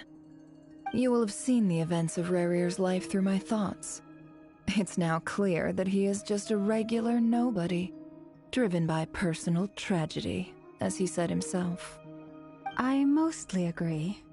There's only so much we can know about him from his memories alone, but they did give us a clear glimpse into his life in Conria. However, I would not consider Rerir to be a nobody. He was deeply involved in the events of that era. Yet, when the catastrophe of a generation strikes, nobody is safe. Sounds to me like you're speaking in riddles again. Is this you urging me not to abandon the people of Nod-Krai in their hour of need? That's not what I meant. Although I do hope you choose to remain a part of the plan. Without you, the mission ahead will be all but impossible. Then try to remember that I respond better to the carrot than the stick. And I don't appreciate being bossed around. Now, as for you, Missy, you were excellent. You stuck to the rules of the ceremony and kept your mouth shut the entire time. Bravo. Cool. So, can you fill me in on the deets now? Most of what I saw went right over my head. Patience. You'll hear the whole story, don't you worry. But let's meet up with the others first. It will save me narrating it twice. Yehoda? Yes, boss! Let me get that door for ya. That's more like it. For a moment there, I was worried you'd forgotten about the first clause of your employment contract. Forgive my curiosity, but what does the first clause say? It says I gotta do the annoying stuff that boss is too lazy to do for herself. Like opening the door, pouring the tea, yada yada. Is that right? If something is in the contract, it's because she willingly agreed to it. Rest assured that the Curatorium abides by the very strictest of labor policies. You don't seriously think I'm cruel enough to treat her like my slave? In any case, I've hardly shied away from my share of the work today. Hope I don't catch Flintz and Varka lounging about in their chairs, enjoying a leisurely cup of tea. There's nothing I dislike more than other people enjoying themselves while I'm hard at work.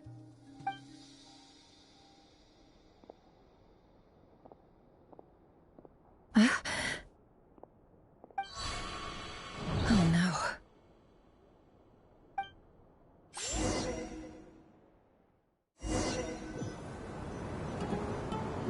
Sorry to disturb you, but we seem to have run into some trouble. Evidently so. Don't worry, I'm not about to leave you to fend for yourselves. I'm not that kind of boss. And it would go against the Curatorium's labor policy. I'm sorry. What did you hear me say? I wasn't talking about labor policy. Wait. How long have I been standing here? Not long. You just appeared by the door a moment ago.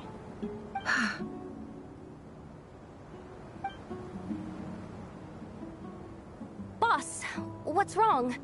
You look like you've seen a ghost. We've been tricked. We never left at all. Somehow I hallucinated that whole scene back inside the office. Hallucinated? But how? How indeed. This place should heed my will alone.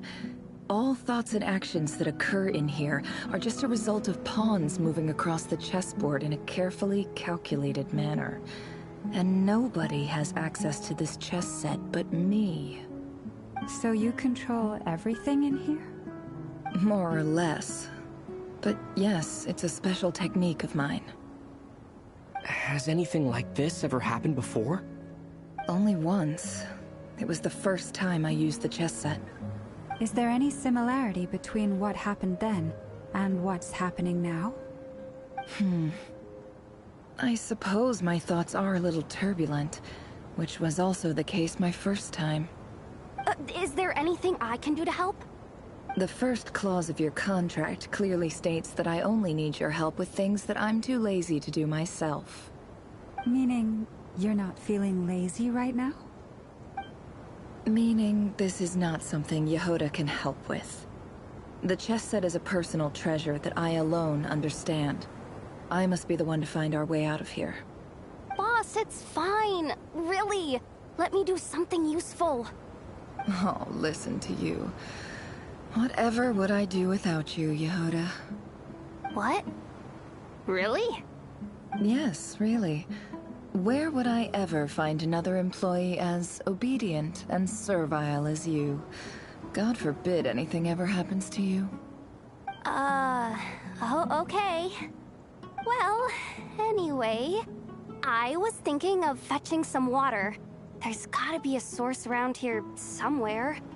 I suggest everyone finds someplace comfortable to take a rest. We gotta conserve our energy. Even though all this chess malarkey doesn't exist in a physical sense, mentally speaking, it's all real. And so is our tiredness and fatigue. You don't want to dismiss mental fatigue. Just because it isn't physical doesn't mean it's any less serious. But anyway, I got your backs, so don't worry about a thing. Don't I have the best employees? Jealous much?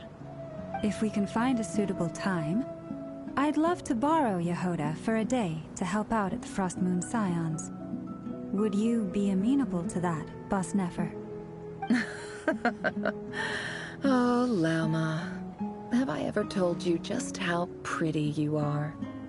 Beauty runs from the tips of your antlers to the depths of your imagination. Time to rally, everyone. Follow me.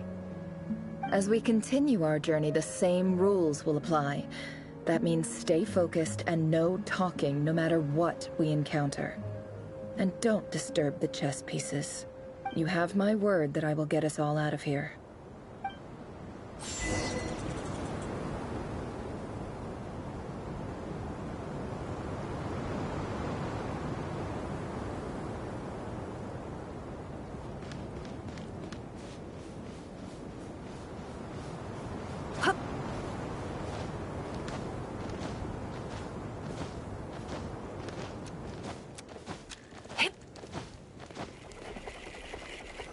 This place looks familiar.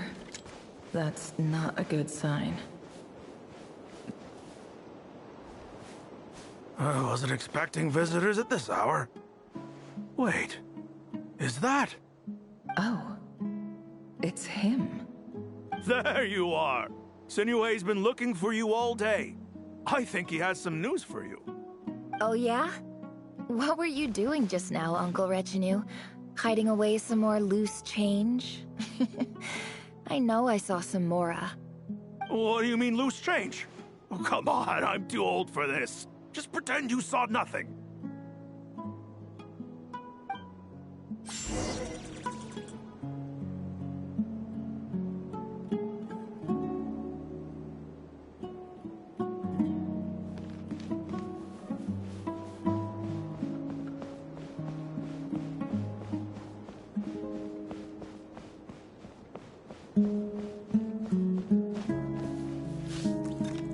Hey, kid. Mind telling me what Sinuhe's been up to recently? I'm trying to get in his good books and I need a way in. Get in his good books? Why? What do you want with my dad, Uncle Apepi? I've written a new song. I was hoping to showcase it at the next festival, but I'll need his approval. A new song, huh? I'd love to stay and listen, but unfortunately, Uncle Retinue says my dad's looking for me. Well, there's plenty of time and I'm not going anywhere. See that pile of stones? I'll be sitting there warming up my vocal cords. Come find me when you're done. Pile of stones. Got it.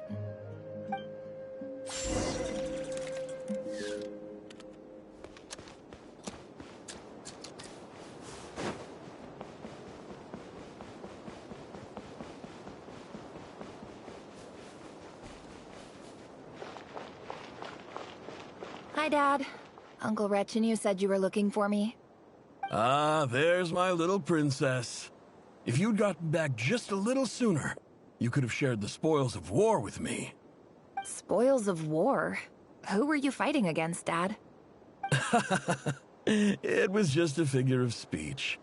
The aftermath of a sandstorm is no time to be waging war. I was talking about our war against thirst. I went out to fix our water supply problem, and now I'm back. Which means... We have a well again! That's right. I found a new one and brought back as much water as I could carry. It should last us for a good while. If it wasn't for these blasted sandstorms, our wells wouldn't be caving in. You wouldn't be spending all your time out searching for new water sources. As the chief of our tribe, I'm supposed to be leading us out of hardship and poverty, onto better things. You know how prosperous our ancestors were. I've told you all the stories. And look at us now, squeezed into these hovels. No one would choose this, if it wasn't for the endless wars over the years. But things are looking up. I started working with some folks from the academia a few months back. They gave me some contacts in return for my assistance in the desert. So you're the academia's helper now? Special ambassador, they call it. Think of it as a partnership. It's nothing bad, okay? We've been isolated here in the desert for too long. Seeking opportunities elsewhere is the best thing for us, and the fastest way to progress. So, do you get anything good out of being a special ambassador? Of course.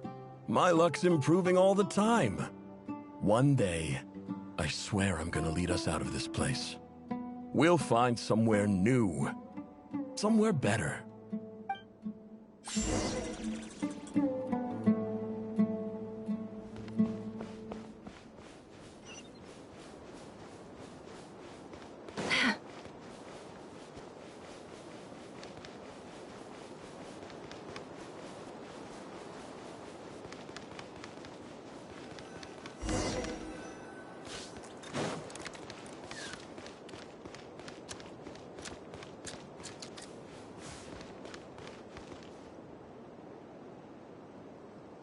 That's our well, and you know it! You stole from us! Well, you've gone from chief to thief, and now you have to face the consequences! Did you really think you could take our water without permission and get away with it? You're either brave, stupid, or both. And that Special Ambassador Act? Yeah, nice try! We spoke to the Academia. They said it was all news to them. You're a liar and a cheat!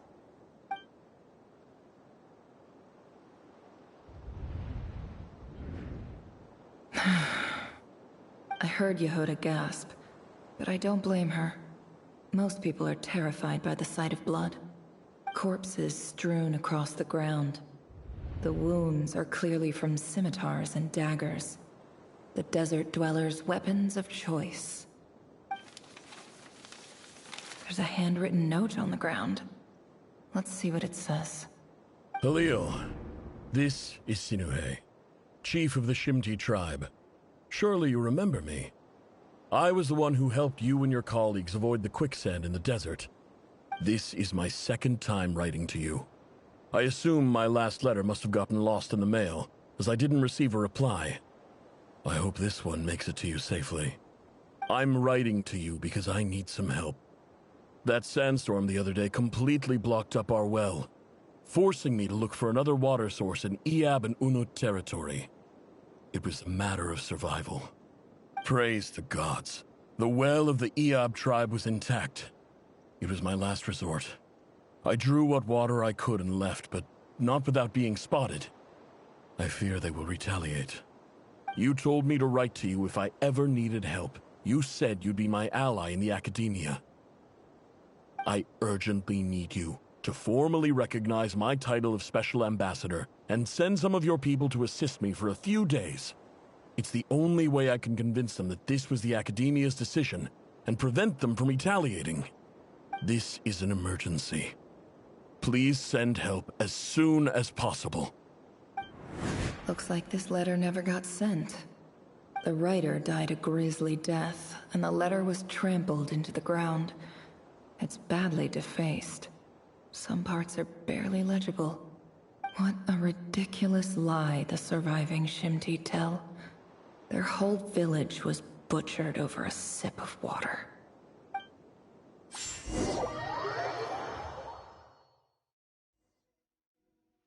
Ah, officer. Welcome. Welcome to our humble village. I thought you would at least have the courtesy to provide some respectable libations.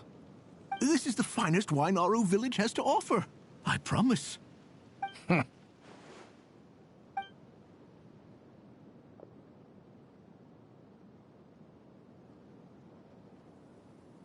The Academia has agreed to reserve a single space for a candidate from your village. But I remain skeptical of this entire endeavor. I highly doubt anyone in this desert possesses serious academic potential. Please, have faith. If not in us, then in our god. The child we found shows great promise. I beg you, take her away from this place. Give her a chance. Don't let her talent go to waste. I don't recognize her. New arrival? She showed up here a few days ago, and we took her in. She's a really bright kid. Please help. I'm begging you. So, where are you from? Nowhere special. Just a sand dune. What about the rest of your family? How many of you are there? Just the one. It's only you? Correct. So, no brothers, no sisters, no mother or father? Any who have slept on a bed of sand, I call my brothers and my sisters. Apart from that, I have no family. All right. Get over here. Sign your name on the form.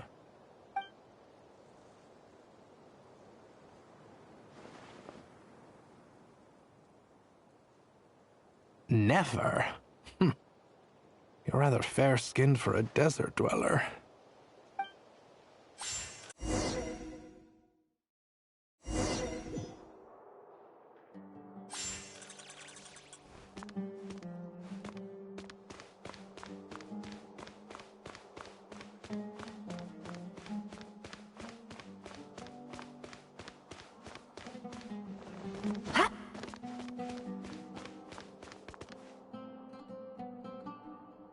Nefer, this term's assignments have been issued already. Please read through the materials thoroughly, conduct your own additional research, and then write an essay on the topic. Yes, Professor, I'm aware. I just had a couple more questions I wanted to get your perspective on. Oh? Please ask away. Well, I saw the other students' problem sheets, and I couldn't help but notice that my assignment is much easier than theirs. Do you really think I'm a weak student? A weak student? Goodness, no. Quite the opposite. You have a sharp mind. Almost too sharp. I think what you're saying is, a weak student wouldn't have noticed the discrepancy. And if they did, they certainly wouldn't complain about the lighter workload. You see, sharp as they come. You see things the way they are. And I'm sure you know why they're like that. Because of where I come from. Because I'm different. I'm sorry, Nefer. I don't like it any more than you do. It's just... Anyway, you said you had a couple of questions. What's the other one? I wanted to check... If someone sent me a letter to the academia, where do I go to collect it? Ah, your family wrote to you. Well, as long as they put your name on the envelope, someone should hand it right to you. Not exactly. It's not even a recent letter. I was just curious where the mail would end up if no one collects it. The House of Dana, I expect. I know there's a box for unclaimed mail somewhere in there, probably sitting on a shelf. Whatever you're looking for, that'd be the place to start. Okay, got it. Thank you, Professor. Oh, don't mention it. Honestly, I feel like I failed you. I'm supposed to be your teacher, but I haven't taught you anything. Hey, don't say that. You're a great teacher, and you do your best for all your students. But the rules are the rules. You're not allowed to teach students like me. It's not just the academia, either. The whole world bends over backwards for the successful, and leaves the losers to suffer and die. Oh, my dear child. Don't tell me you've given up on life already. I haven't. I just think that if you want to make it in this world, you have to find a way to become successful.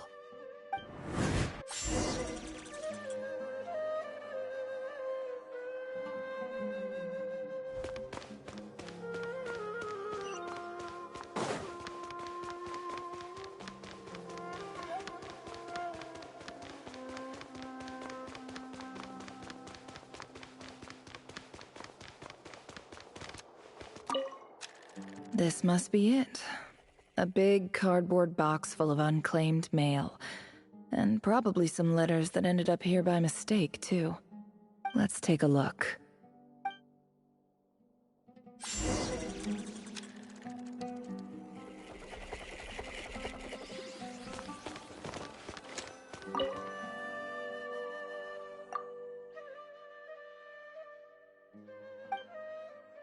A dilapidation survey from Port Ormos. Looks like it's from a Core of 30 representative. What a strange thought. A bunch of mercs losing sleep over rundown buildings. This one was never even opened. I guess the recipient didn't care what the core of 30 had to say about anything. Who was it addressed to? I don't recognize the name, but it must have been a Ksharawar professor.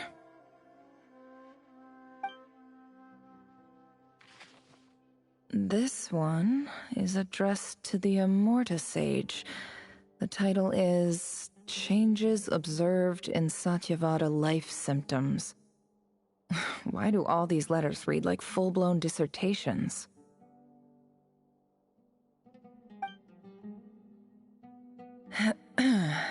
Guided by the incense, we became lost somewhere in the forest. All the barriers between levels of consciousness disappeared as our minds soared around in circles, looking for a branch to seek refuge on.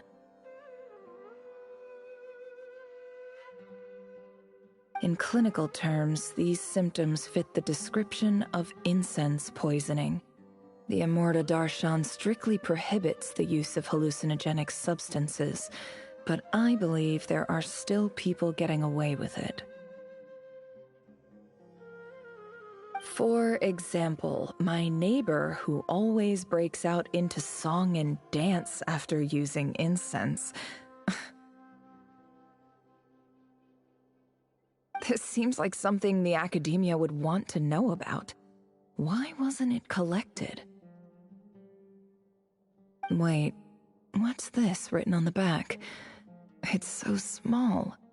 The note says, "The sender authored this letter while under the influence of mushrooms. I would send it back, but no return address was provided. Stamped by the Grand Conservator of the House of Dana."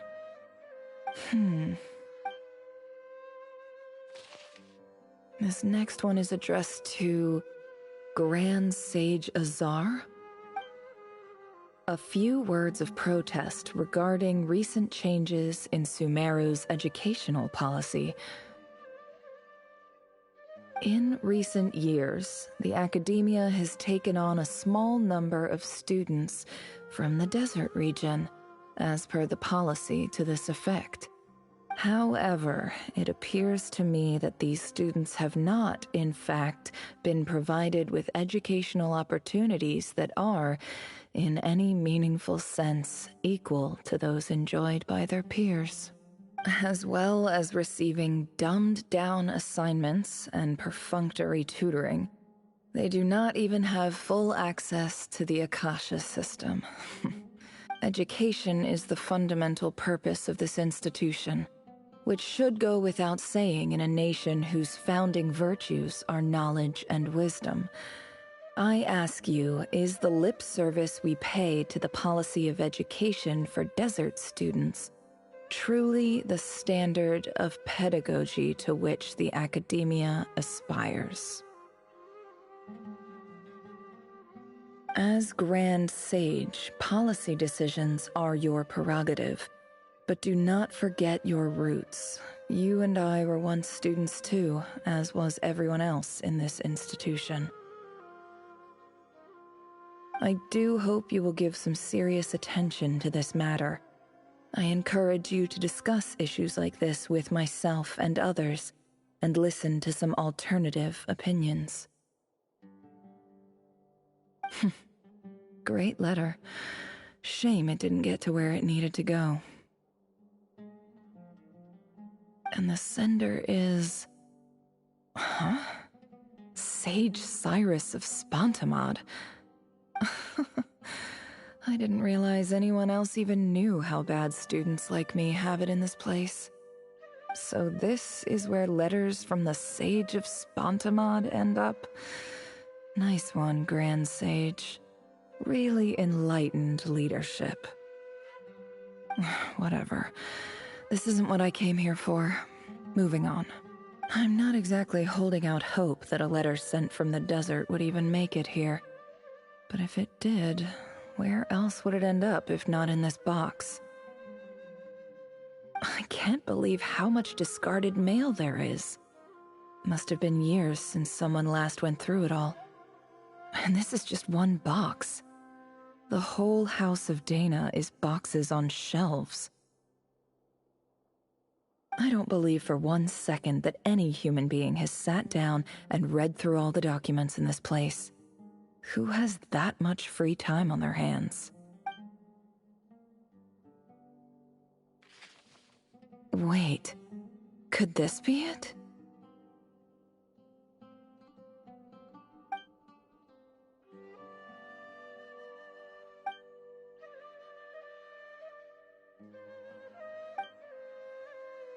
Greetings, Halil. My name is Sinuhe, chief of the Shimti tribe.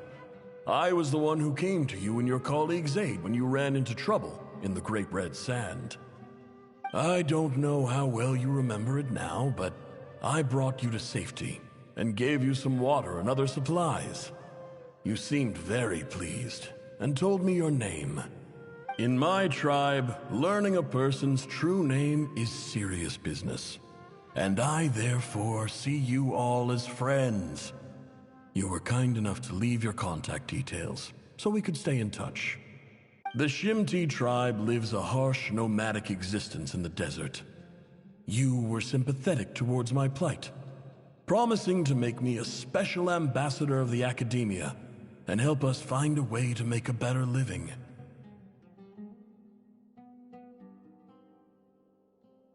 This brings me to my reason for writing. Our tribe has fallen on particularly hard times, and I would like to ask for your assistance. There was a terrible sandstorm a few days ago, which blocked up the well in our land. To ensure my people's survival, I had no choice but to venture into Iyab and Unut territory in search of an alternate water source.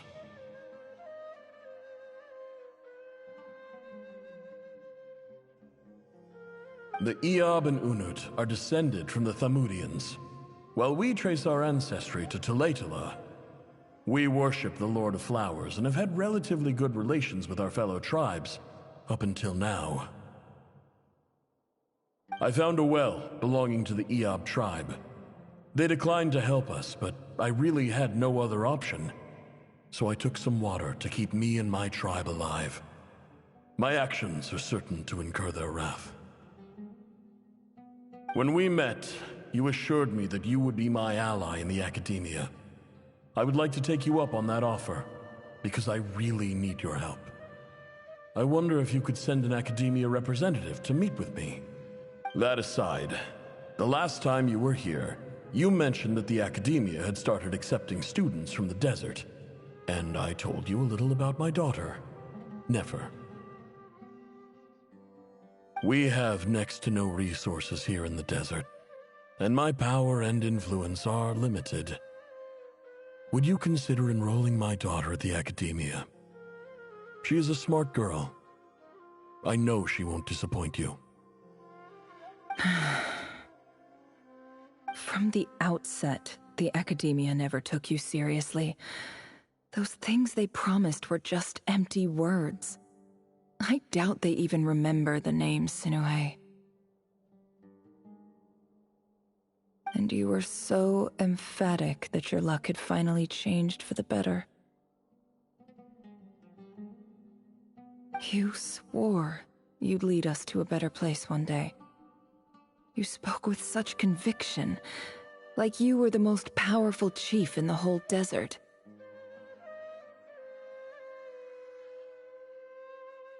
You liar. You lied about everything. You promised the world and delivered on none of it.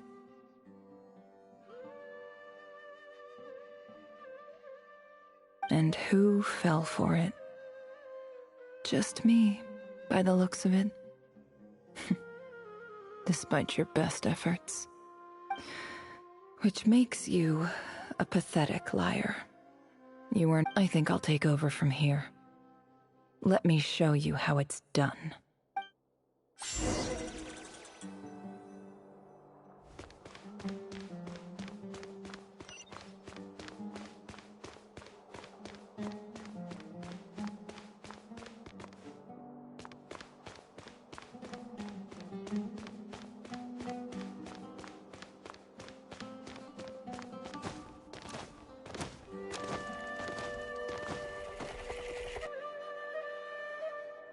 I just came to say goodbye. Thanks for everything you've done for me in my time here.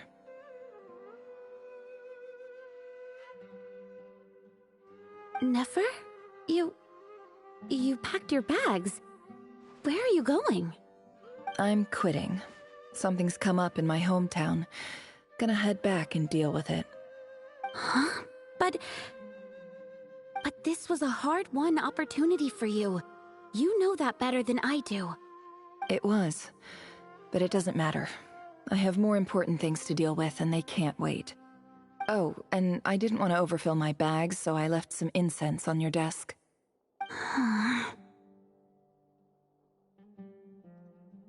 What's wrong? I thought you liked incense.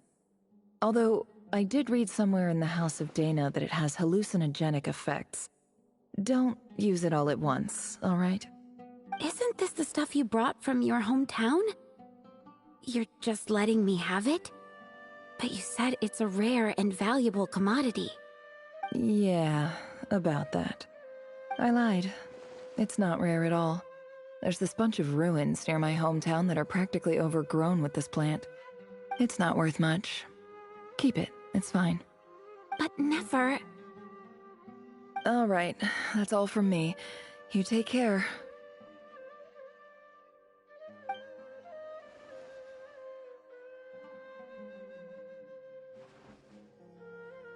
Don't forget me, okay? I mean, we're more than just classmates, right? We're friends. Yeah, I'll remember you. I lied again. That incense is worth a fortune, and it's a rare find even in those ruins. And as for remembering her, I have far too much to do when I get back. No time to reminisce. I'll be lucky if I even make it through this alive. But either way, I expect I'll forget you pretty quickly.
It's a pleasure to meet you, Mr. Arif. So, what does the Academia want? Since they've sent their special ambassador, I assume there's a big business deal to be made. If not, I'd be very disappointed. Please, sir, lower your blade. You're lucky I'm the one they sent. Not all special ambassadors share my admiration for the Iab people. The ever-shifting balance of power in the desert reduced the once great civilizations of this region to rubble and sand. But the story of the Iab has a very different trajectory. Others grew weak, but you grew strong, beginning in obscurity and moving to prosperity. You're the only ones who defied the trend. Huh. So, you do know who you're dealing with? This well is the perfect symbol of your strength, is it not? It used to belong to the Unut, but it looks like you have control over it now. You're not wrong. But I'm sure you didn't come all this way just to flatter us. Of course not. I came to bring you some very good news. Some information that recently came to light, which might just be your ticket to freedom. Records uncovered by the Vahumana Darshan show that a certain well currently under Iab control is built on top of some ancient ruins. These ruins are of great archaeological interest to the Academia. I checked the map carefully on my way over here, And I'm confident that this is the well in question. The Academia is offering 50 million mora in return for excavation rights. 50 million? No, wait. If these ruins are as important as you say, 50 million's a little low, don't you think? Don't get greedy, Iab. We know far more than you think. We know that you seized this well by force. Wasn't that the first step in your rise to power? To drive away the Unut and steal their water supply? So what if it was?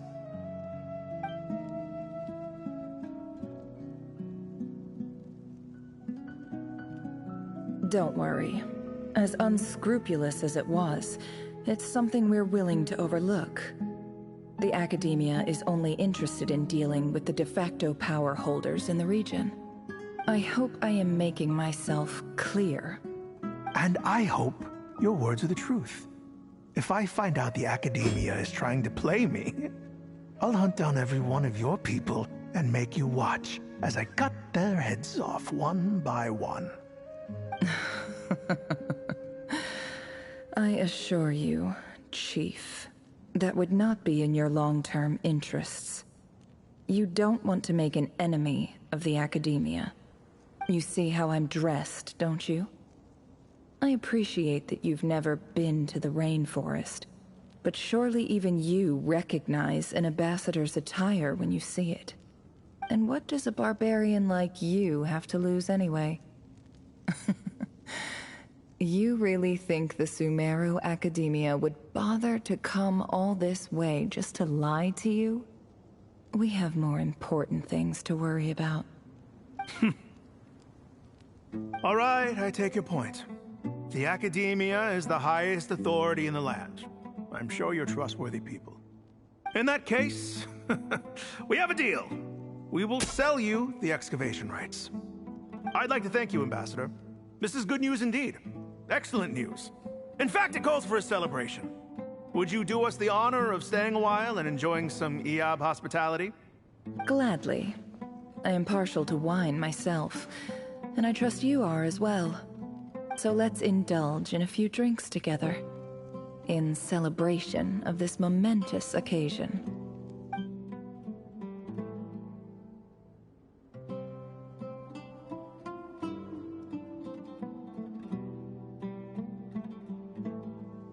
Chief! Chief, it's an emergency! It's the Unut. They've taken the well. What? Well, don't just stand there. Take it back. Yes, Chief. I have every confidence in the Iab's military superiority, and yet... Well, what is it? The Unut's response was alarmingly fast. The day after we reach a deal, they seize the well. This can't be a coincidence. Perhaps there is a traitor in your midst. I don't think so.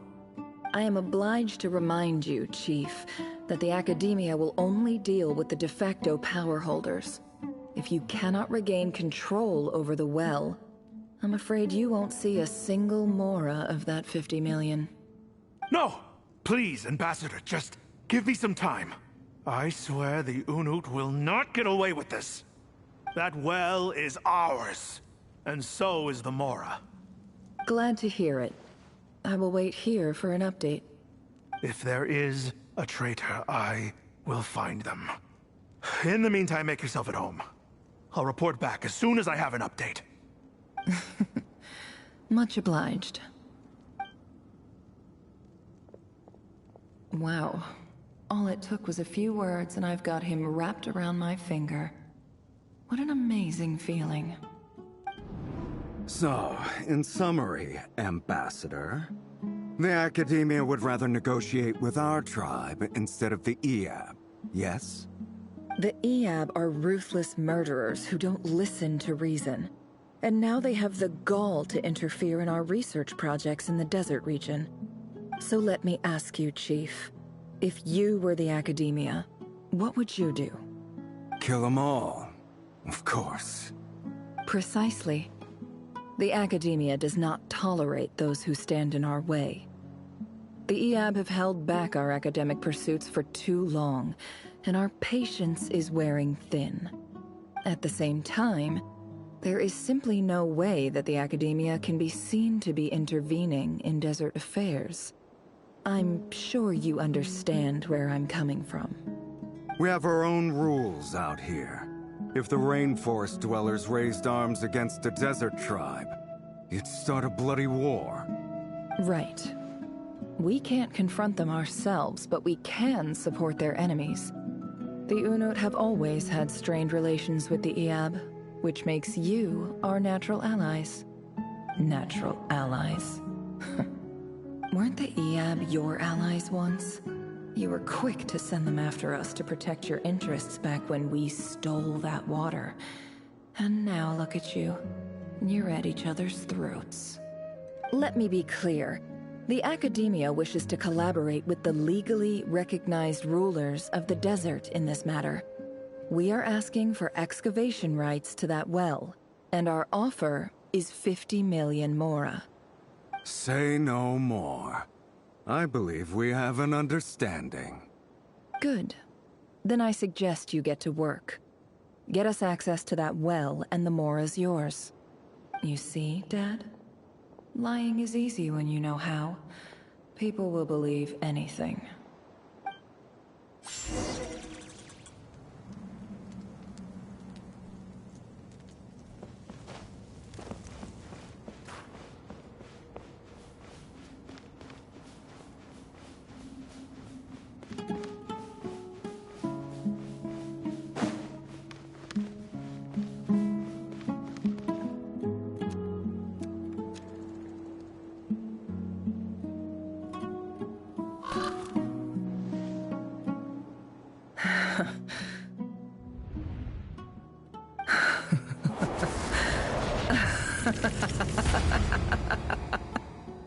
Look at yourselves. You may be vile, savage monsters, but your butchered bodies bleed like any others. You're no different. You're nothing special at all. The monsters who destroyed my home, they're just ordinary, petty human beings. What a joke. I think we're even now. Maybe I've even done the desert a favor. It's a better place without all these people around. Oh, Sinuhe, my gullible fool of a father. Perhaps if you'd been as ruthless as I was today, our tribespeople would still be alive. In this dog-eat-dog world, a chief needs to be tough to survive. But you couldn't do what had to be done. So I did it for you. Nefer, it's okay. All of this is in the past now. I believe I remember you promising to remain silent. Yeah, but even so... Yehoda, is there anything you can do to ease the tension? Alright, time for a sharp turn onto a completely different topic. So, anyway, that's enough of that. When are we getting out of this place? Feels like we've been walking forever. I'm getting pretty tired. Oh, Alma, you tired? Yes.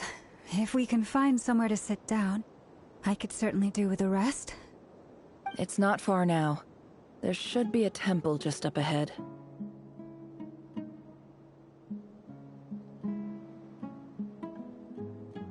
Yes.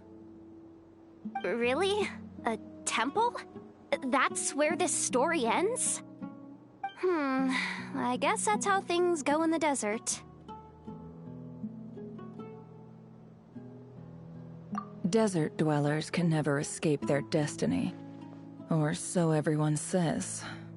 I never wanted to believe it, but looking back now, I'm as desert as they come. You mentioned a temple. What's waiting for us there? My biggest trade secret of all. Ah. Then I'm guessing it's where you got your power from. The power to peer into other people's minds. I didn't know you were clued up on any other religions. I'm no expert in the history of Sumeru, but since you come from the desert, I would imagine it has something to do with King Deshret. Sounds impressive. Ah, I know who you mean. General Mahamatra Sino. The spirit of Hermanubis dwells within him. That's Boss Neff for ya. She knows everything. Sino's hardly a figure of obscurity, but I know about Sethos too. What about him? Is he a big deal or something? Well, he's not a small deal, let's put it that way. Please, this is the bare-bone basics. Save the flattery. Thanks for your patience, everyone. I'm sure it's been a lot to take in. With any luck, that's our exit just up ahead.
I'm totally out of my depth here.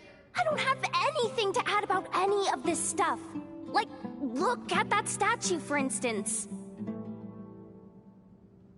I want to do the whole name-dropping, this girl knows her stuff thing too, but I've never seen anything like it before. A statue with the head of a bird. That's Thoth, the Ibis King, one of the 7 pillars of King Deshret. The legends say that he, the Crocodile King, and the Goat King were the 3 retainers of King Deshret.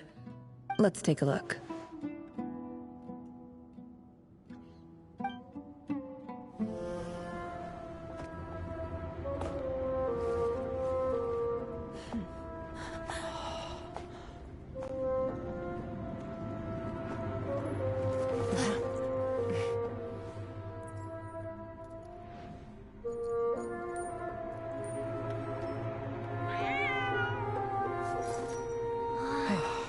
It's just Ashru.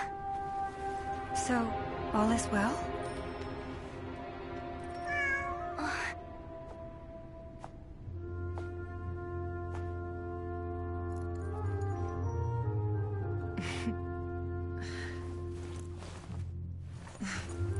Typically speaking, at this point, the world disintegrates. Then we find ourselves back in the outside world. Besides, these are my memories. There's nothing to fear. You're sure? Of course. It's almost over. Never! Hey!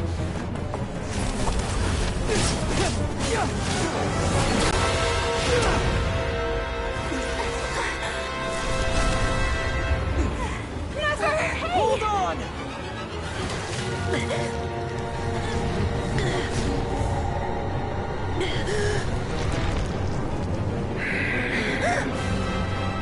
Knowing too much is always a death sentence. Speak for yourself.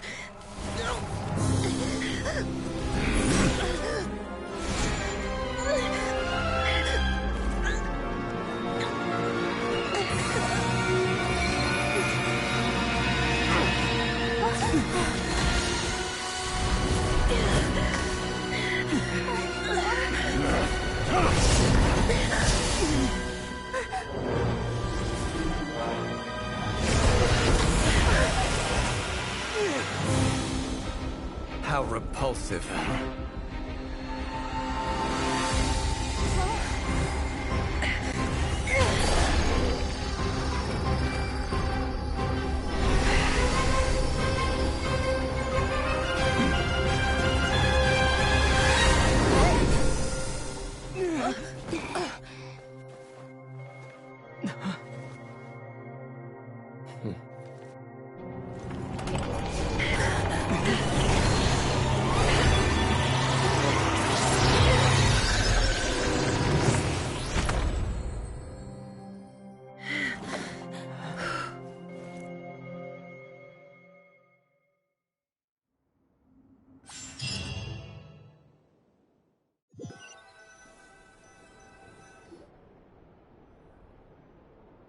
Timed that pretty well, didn't I? It's okay. I'm just glad no one was hurt. Paimon noticed you doing something too, Dainsleif. Were you helping get them out? Of course. When I asked Nefer to conduct this investigation, I was not naive to the dangers involved. I had a duty to ensure your safety. Good to know your sense of justice is still intact after all these years. I take that to mean that you saw the truth. That comes as a great relief. I certainly did. And thanks to your help, I also managed to trap Rerir inside the chess set. Whoa, really? How'd you manage that? Well, to be honest, I sensed that something was wrong long before we made it to the temple. By using this fragment to probe into Rerir's past, well, the monster formerly known as Rerir, it seems I alerted him. I was tracking him, then he caught on and started tracking me too. Can't say I'm surprised. But how did he track you through your thoughts alone? That shouldn't be possible. Rerir was a secret agent who reported directly to the Vinster King. He is an expert at finding a trail and hunting down his pursuers. No wonder. He infiltrated the chess set, read my thoughts, and built a new virtual chess set inside of it. That's why we weren't able to leave at first.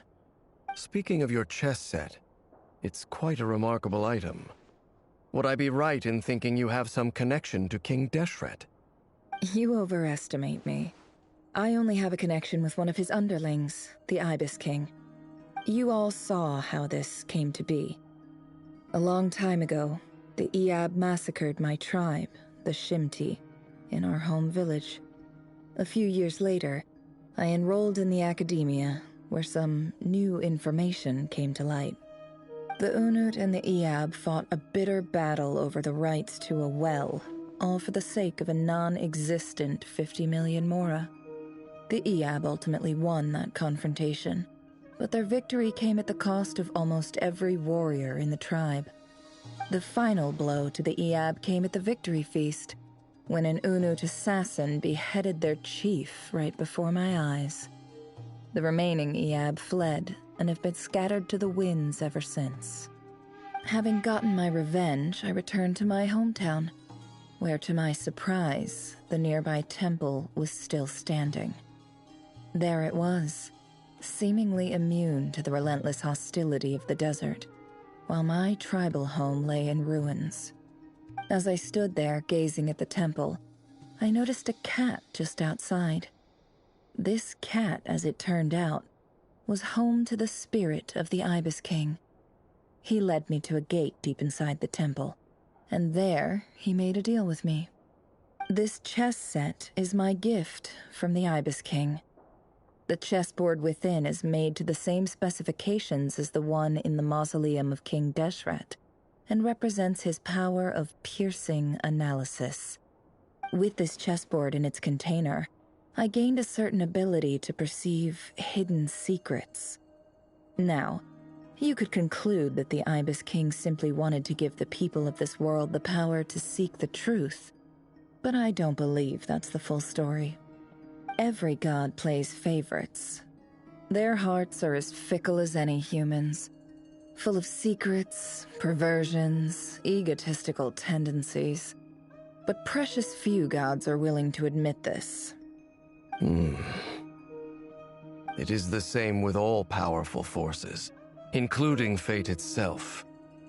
Their gaze falls preferentially upon a select few. As you rightly point out, this is an act of favoritism. If you're alluding to the Abyss, then yes, I agree. Gather the others. It's time to share everything I've learned.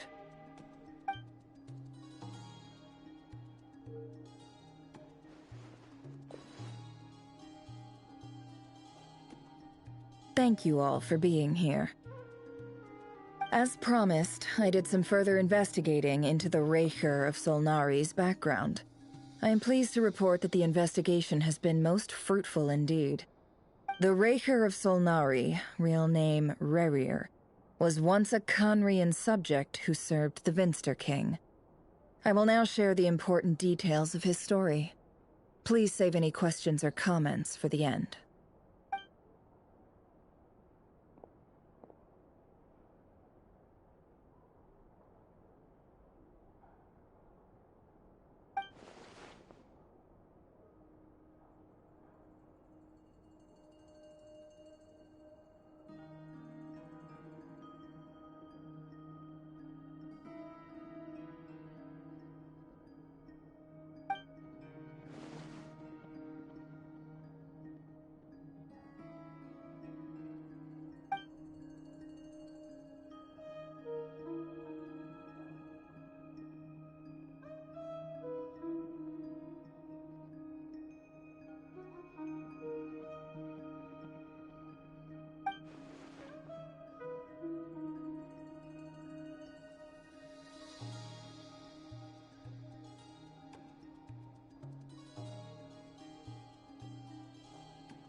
So that's why he's so obsessed with the moon.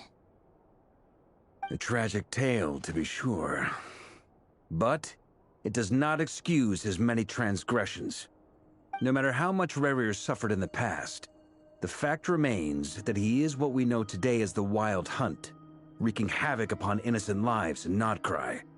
He becomes more dangerous with each passing day. If left unchecked, it is simply a matter of time before all of Teyvat suffers the consequences. This is a threat that the Knights of Favonius cannot ignore. A question for Miss Columbina. Forgive me if this is presumptuous, but have you ever seen the spatial gateway that appeared in Rerir's memory? Never. But I have heard stories of something called the Moon Gate, and this seems to fit the description. Miss Lauma, any thoughts on this? In the lore of the Frost Moon Scions, the moon is believed to hold many secrets. Some sources speak of ancient knowledge, others of a gateway to the unknown. The term Moon Gate is one I have heard before, but as is the case with all of our legends, there are no records of any first-hand witnesses. We cannot know whether it truly exists. Then back to Miss Columbina. As a moon goddess yourself, do you have some idea of where the Moon Gate leads to? Not at this stage, sorry.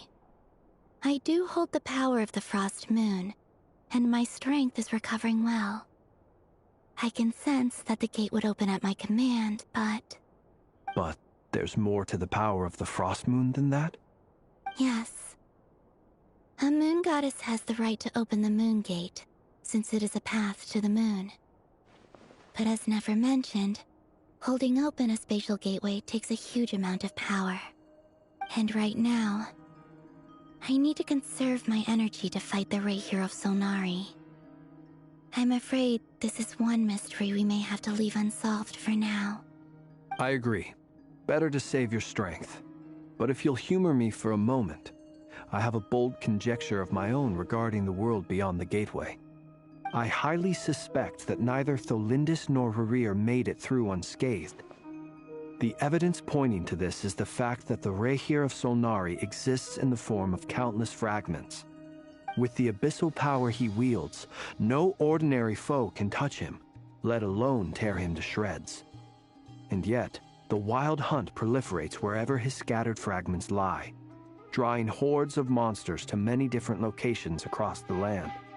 So your theory is that Rerir was physically torn to shreds by some powerful force?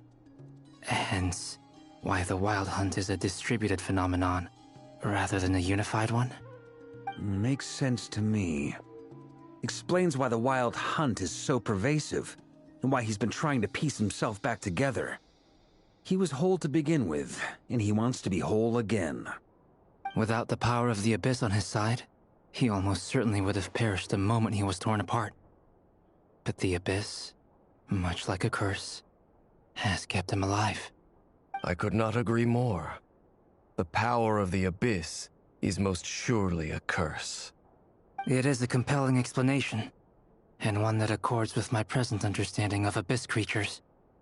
Whether the life form in question is primitive or advanced, if a curse has extended its lifespan unnaturally, it will continue to survive in spite of everything.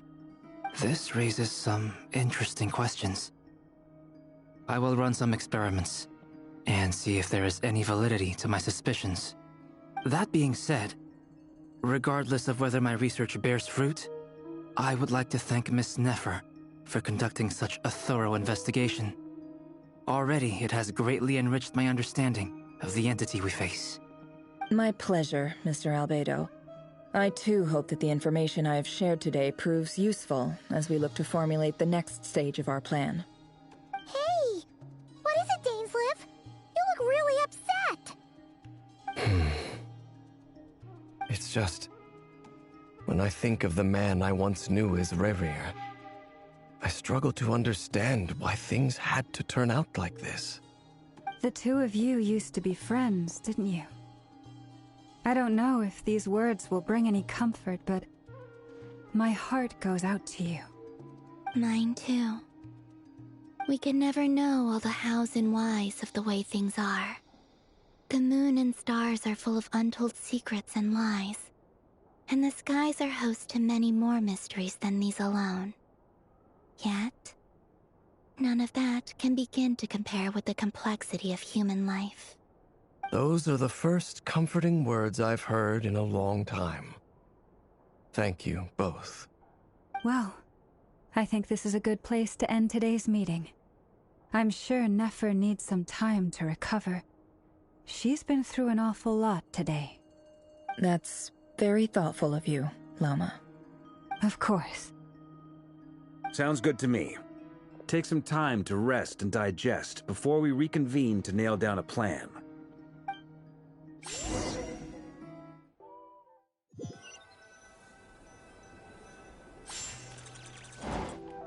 Hey, is this a bad time? Hope I didn't kill the conversation. No need. Come on, let's talk outside.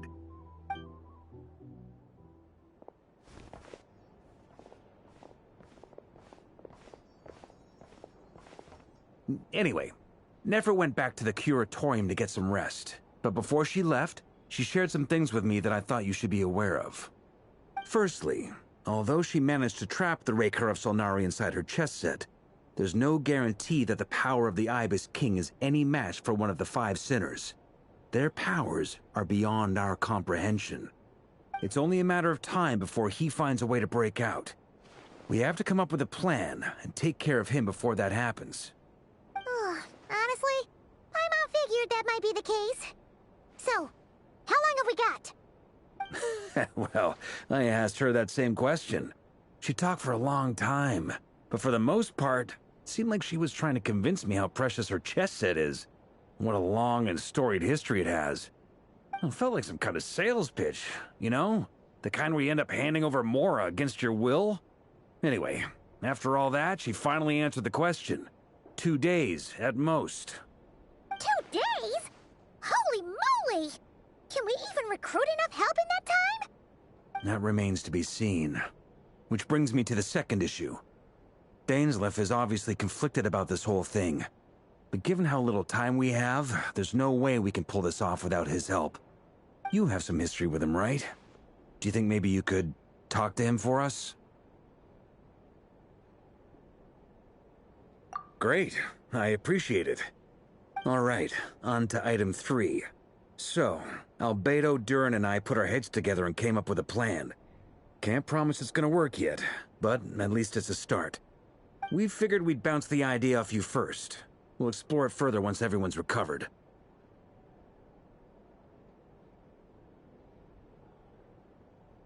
Oh, Paimon's dying to hear this. All right, so here's what we're thinking.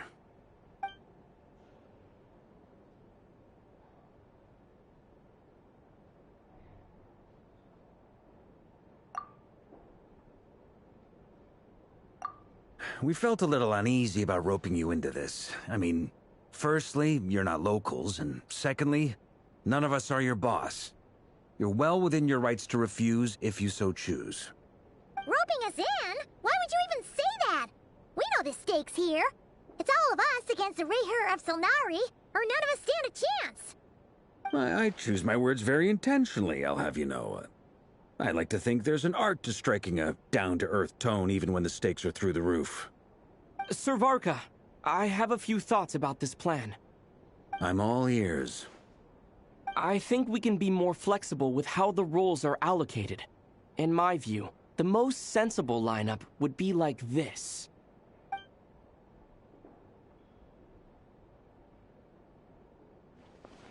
I see your point, yeah. But if that's how we're going to approach this, you'd better make sure you're ready. To be clear, I don't doubt your abilities. Far from it. I just want to make sure. Are you really willing to take all this on? I want to do everything within my power. The Rayher of Solnari is a truly fearsome opponent, and if I do my part, it'll greatly reduce the risk for everyone else involved. Well, that tracks with what I've heard. Jean's mentioned in her letters that you're so diligent it's almost abnormal. As in, most people weigh up the risks and rewards in situations like this. But you seem to just march towards danger without a moment's hesitation. Of course, everyone appreciates a fearless pioneer. But all that aside, I'm the Grand Master of the Knights of Favonius, and you're our honorary knight. I want to make sure your courage doesn't come at the expense of your safety. Thank you, Sir Varka. I should be the one thanking you. It means a lot to have you on board. I'll give some serious thought to your suggestions.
This is a thorough plan, but I do have one last question before we take action.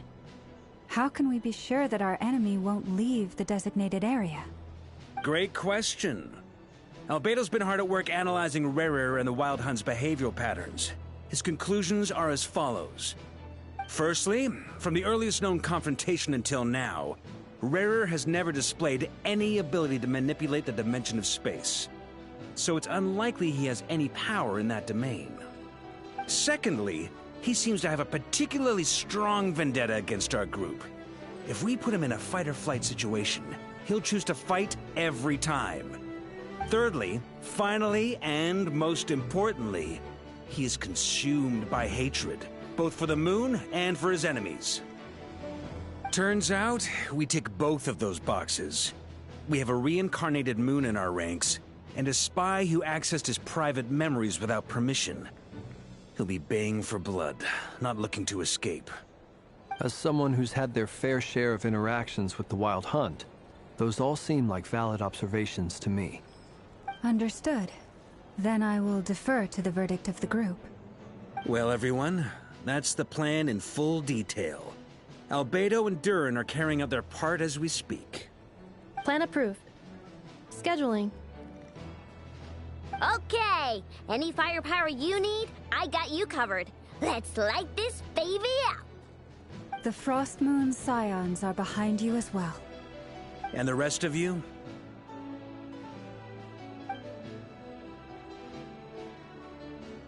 No objections? All right, then it's settled. This is the plan we're going with. Next up, an old tradition of mine. Anyone who wants to back out, now's your chance. Wait, we can still back out of this? Everyone says things they regret, right? I don't want anyone feeling trapped because their mouth said yes before their brain had time to think things through. A very people-first approach. I hear that's common practice in the Knights of Favonius. Heh. Who'd you hear it from? D-Luke? Shh.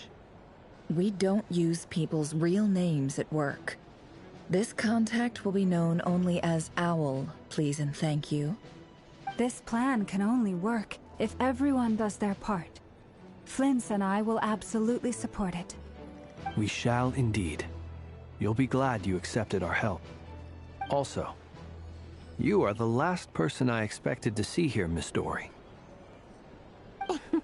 It's not often I get called Dory in a work context.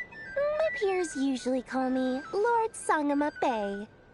So, the longer your name, the higher your net worth. Is that the idea here? In that case, Mr. Flint's here must be worth a fortune. That's right, I know your full name. It's... The walls are thin here. I'd appreciate you keeping that a secret. Okay, fine. I'm actually only here as a favor for someone else. Do you have any idea how much it would cost to hire me otherwise? Oh, does this mean someone out there actually has the power to boss Dory around? It most certainly does not. We have a long-standing and mutually beneficial business partnership. She's actually the mom of a friend of yours. Said mom supplied me with a great little trinket, but now that lady's ruined everything. If I don't start building a little goodwill now, my whole business in Nod-Krai is gonna go down the drain! Okay. So what exactly is so special about this pendant? It's a lucky charm that a great mage made for me. We have a business relationship, and she was worried that something bad might happen to me. So, she wanted me to have something that can store power to protect myself with. I finally got it all fully charged up with Kuvaki, and then never went and used it all up at once! Never lost so big in my life! You're right. It was all my fault. I didn't mean to drain all the Kuvaki in the pendant, but I'll make it up to you. You will? Well, in that case, how about you give me your chess set, and we call it even? I knew you'd say that. Well, it's yours if you want it. In fact, take it now, and I'll even throw in a free Raker of Solnari. Deal? You're putting me in a difficult position here. It's a very useful thing to have around. but I have a funny feeling it won't be around much longer. I guess we'll see in a couple of days. Looks like bankruptcy for me.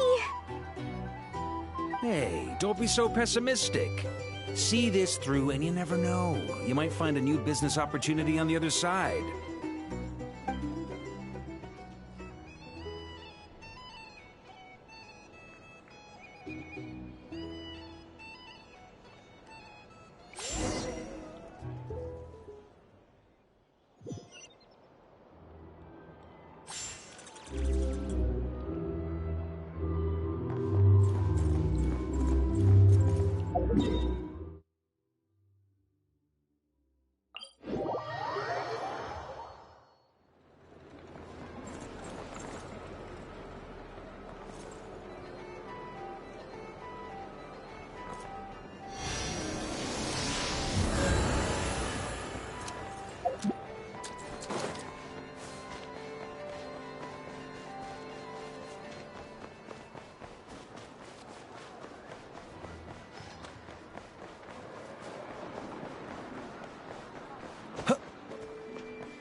How are things going? Feeling ready? Oh, I was born ready. We only have 2 days. You think Lord Sangamabe would let an opportunity like this slip by? Don't forget, when something's in high demand, the people with the goods on hand get to charge the highest price of all. Even higher than the sellers taking advance orders. Ta-da! See? It's right here. Ah, it's so pretty. Did you make it? No, I have a supplier. We go way back, so he made me a very attractive offer. Aha! No wonder you were talking about lucky charms at the meeting. You've been getting Kaveh to make them for you. That's not the full story. It actually started a while back as a project between me and the Dendro Archon. Mage Alice once warned me that this world won't stay safe forever. There may come a day when everyone faces a great crisis. I passed this on to the Dendro Archon, and she secretly brought together a research team made up of Sumeru's top scholars to invent a technology that could keep people safe. I won't go into the details because it's all very complicated, but if you want to know more, you can ask the Dendro Archon about it sometime. Anyway, point being, it was the Dendro Archon who asked Kaveh to build this little contraption. As one of the top Kashara War talents, he was the obvious choice. Took him long enough. He stressed over it for ages. Must have gone through at least a dozen designs before producing a final product. But that's Kaveh for you. Marak delivered it to me a couple of days ago, along with a letter from Kaveh. Could I ask why I'm sending this technology to you? And what's your proposed use case? Has it been approved by the relevant authorities? So nosy. My fault for sending him the research permit to begin with. Surely Nahida must have told him you were involved in this project. He was probably just nervous because you're always so secretive about your business. Could be, could be. Anyway, I just replied, let's hope there never has to be a use case, because it would involve grave danger. Fair enough. But it sounds like he was just being cautious. He probably felt responsible as the one who made it. Or maybe he was asking as a favor for his housemate. He's done that before. Not sure why, though.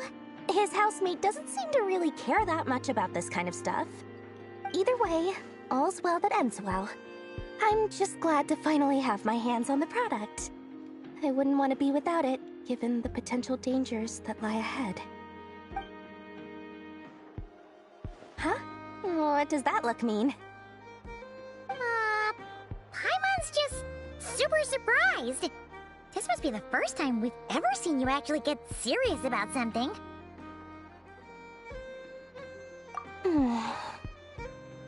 Well, a long time ago, I made a promise to myself.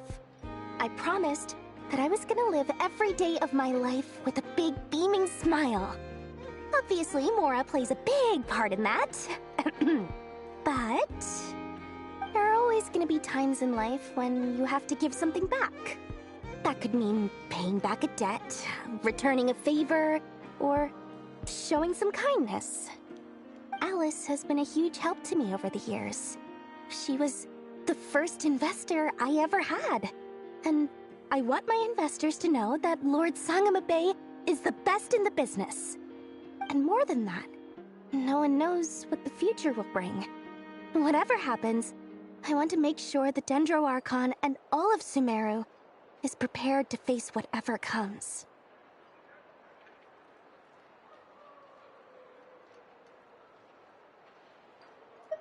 Oh, that? I was just making sure Nefer and I are square.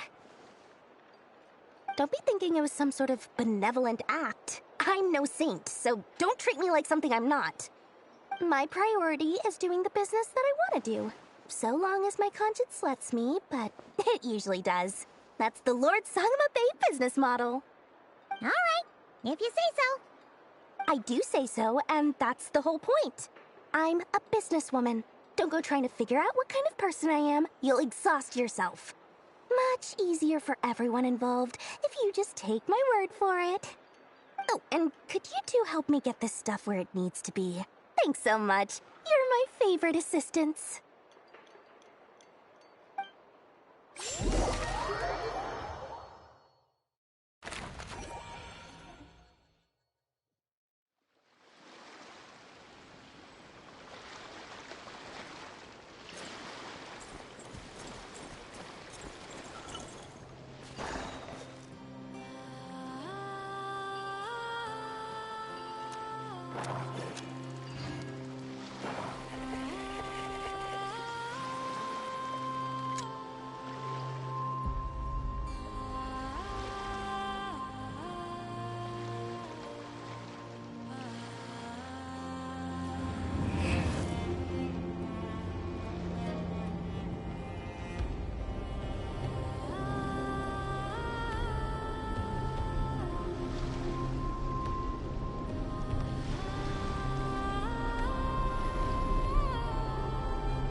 Let us have a modicum of patience for the richness and complexity of humanity.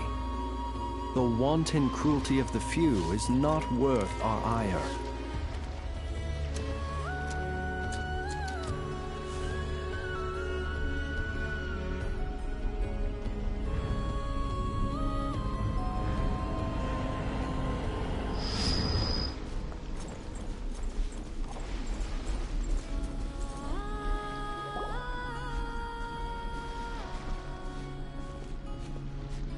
Traveler, Paimon, it's good to see you. Everything going smoothly over here? Sort of. As you're probably aware, Varka, Durin, and I captured some abyssal creatures from the Wild Hunt. Per the plan, we dissected and analyzed some samples of these creatures. The process went very smoothly. The findings, however, come with some troubling implications. What? You can actually dissect the Wild Hunt? That depends on your definition of Wild Hunt and dissection. Harmless, lifeless. These words are accurate descriptions. The Wild Hunt is an interesting phenomenon. In and of itself, it doesn't seem to possess anything akin to a human personality. But taken as a collective, the medium through which the Wild Hunt is summoned does appear to have a soul. Master griped a lot about the wise Horoptatyr, and seemed somewhat fascinated with the Fausted Elegy. But she barely mentioned Rerir at all. I don't think that was because of his lower social standing, though. Anyway, it's a pity. I should like to hear her thoughts on the nature of the lifeform he has become today. It's a strange mix. The furious energy of an abyssal being channeled through a fractured physical existence. A consequence of being torn apart by an unknown power. Perhaps the only explanation for his survival in this state is that he sacrificed a degree of individuality in exchange for a continued existence. Oh, sorry. Once I get talking about interesting research, I have a tendency to go on indefinitely. Back to our research findings. Essentially, they confirm my hypothesis. Rerir's corpse is completely contaminated by the Abyss, and the effects are irreversible. You could think of this as Rerir in mutated form. But in my view, even that would be inaccurate. In reality, his whole being has been consumed by the Abyss. In other words, he is now nothing more than a manifestation of abyssal power. Unfortunately, at present, we have no means of completely eradicating abyssal power. Hence, we cannot fundamentally destroy the Rehyr of Solnari either. Oh, that's terrible news! So, that's it? We can't defeat him? Not even if we get the power of the Three Moons? Miss Columbina's situation is a difficult one. She can never achieve wholeness when the world does not accept her presence. It's as if her creator banished her to a place she can never be accepted. It means she spends most of her energy just on her own survival. Given the circumstances, it's only natural to despair. But we must see this plan through to the end.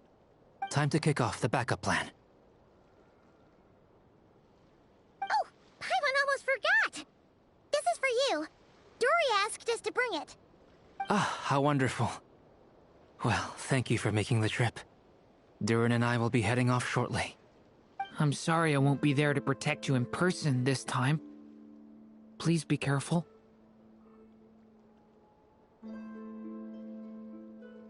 All right then. Stay safe.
Miss Lauma, is everyone here? Yes.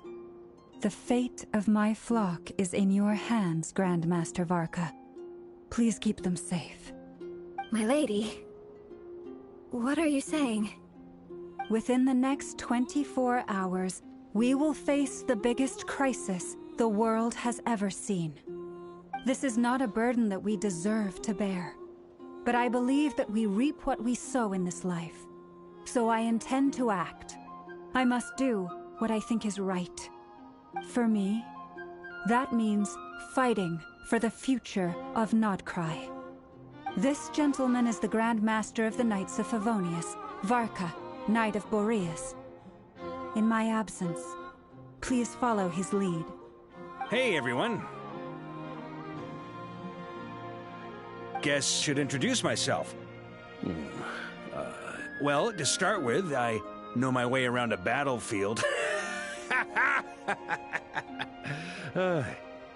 Biggest strengths are honesty and hard-workingness.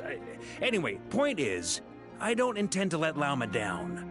I'm gonna do everything in my power to keep every last one of you safe and sound.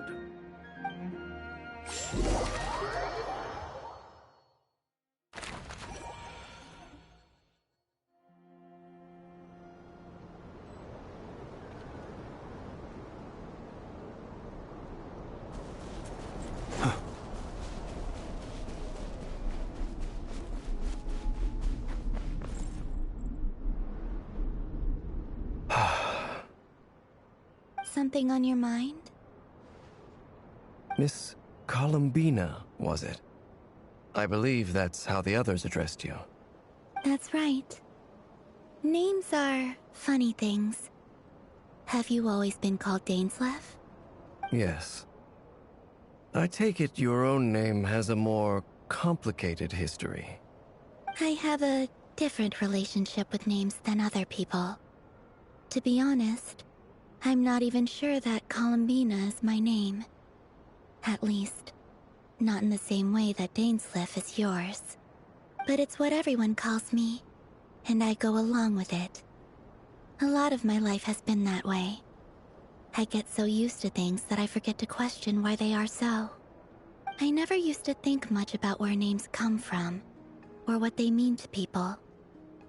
Maybe something's wrong with me. You're different from other people. I sensed it the first time we met. You're more perceptive than most. I'm sure your long life and rich range of experience explains that. Do you ever find yourself missing Conria, Mr. Dainsleif? Difficult to answer. I have dreamed of the past many, many times. Sometimes I'm fighting tooth and nail.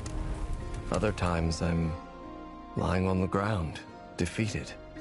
I don't recall any happy moments from that time. It has been too long. Is that because hatred survives longer than love and affection? That would not be for me to say. I make no excuses for the grudges I bear.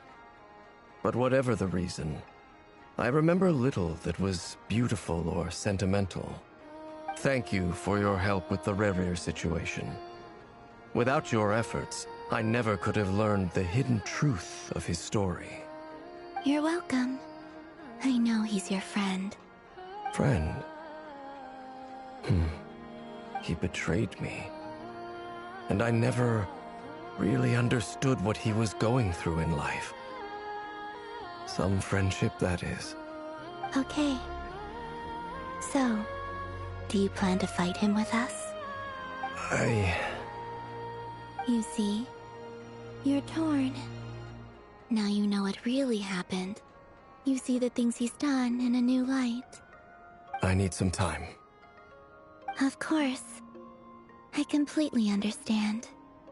Anyone else in your position would feel conflicted too. Actually, I went through something similar myself recently. Something happened that changed my perspective on a situation. A situation I took for granted at the time, but now I feel very grateful for it. You mean the Harbingers who still support you, even though you've left the Fatui? Yes. I always thought they were only helping me because Harbingers are forced to work together. But then I abandoned them. A warrant was even put out for my arrest. And even now, they still support me. Which means I was wrong about them all along. Clearly, they view you as a friend. I feel a little guilty now. I regret not seeing her help for what it was, and not treasuring it. I see the guilt that you're feeling now, because I feel it too. Hopefully, talking about it will do us both some good. Have you noticed that the Traveler and Paimon are over there? I think they've been listening. Huh. Shall we say hello? Sure. Hello. Ah! They caught us!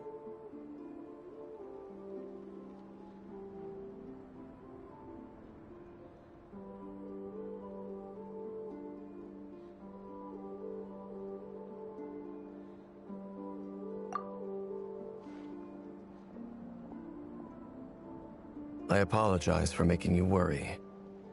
No doubt you wish to know where I stand on the plan to take down the Rerir of Solnari. I'm afraid I need a little time, but I will seriously consider joining you. You will? Oh, thank you so much! Everyone will be so grateful to hear that! They needn't be. This was something that I was going to have to face up to eventually. That doesn't matter to them. They're grateful to you regardless. You can't control their gratitude, so just accept it. And then, have a think about whether you're willing to join us.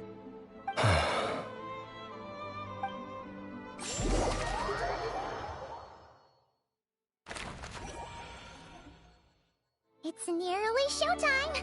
Let's go rendezvous with the others. You know the place.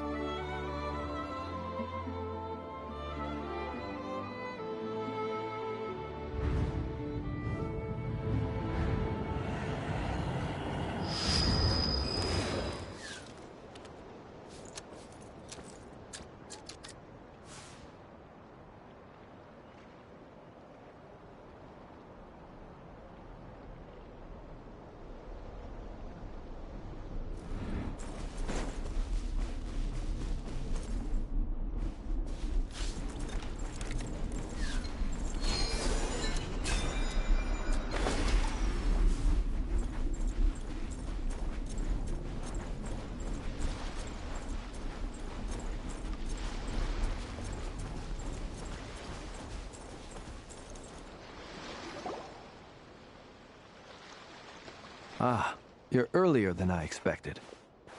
Hey, Flint's! Been waiting here long? Not too long. I came a little early so I'd have some time to think. Are you nervous about the battle? Quite the opposite. I'm reminiscing on my past battles. When I was awakened by the Radniki, I had not touched a weapon in many years. I felt like the battlefield was not where I belonged. But after waging war against the Wild Hunt for so long, I came to realize something. A life of absolute peace is simply not a possibility for me. My restless flame indicates that somewhere inside of me, there is a deep yearning to root out the evil in this world. Oh, that doesn't sound like such a bad thing. Well, in the past, when I was a Fae whose primary concern was hibernation, it was hardly ideal. But it certainly serves me well here in the present. And I am delighted to be able to join forces with you in this endeavor. Looks like I'm not the first to arrive. Ah, Miss Lauma. Did you sleep okay last night? I struggled to settle down at first, because of the nerves. But, please, I'm just doing my part. Never! Over here!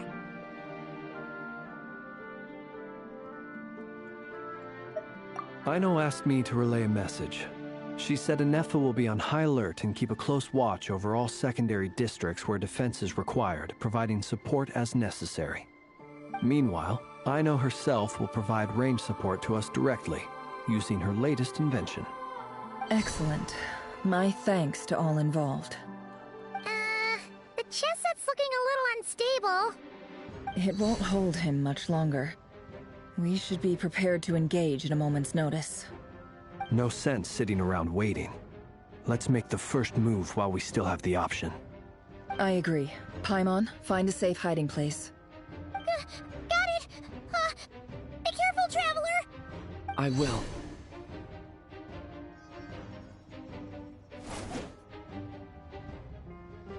Everyone, take your positions as soon as the battle starts. Every ounce of strength we have in our bones, let us bring to this fight. Ready? Let's go. I've seen all your futile ploys before. You have become the authors of your own demise. I wouldn't be so sure about that. You are merely a moment of sport before I tear down the moon.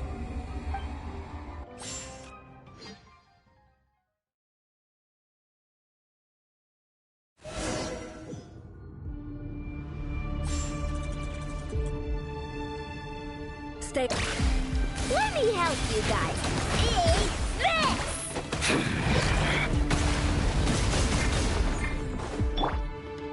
It all adds up. Futile! How unfortunate. No more lies. It all adds up.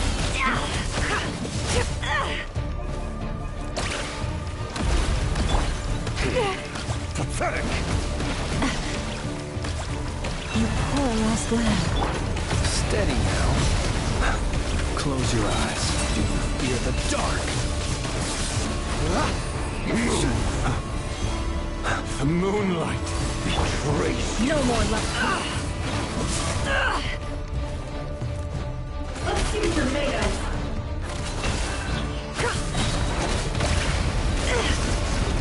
The deception ends here. It's all futile. Can't hide the truth.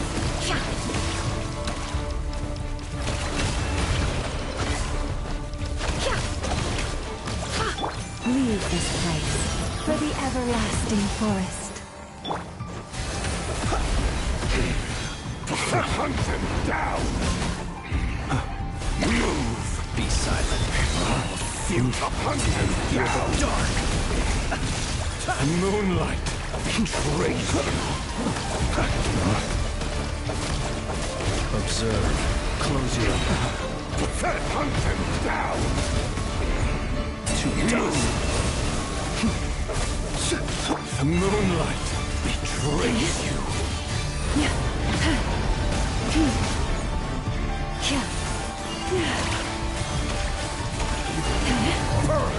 It began with the moon, and so shall it end. The moon will protect you.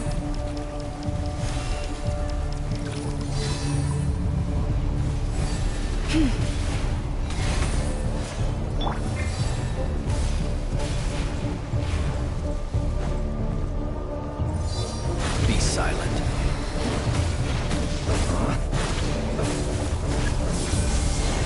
Are you quite finished? Observe. Do you see now?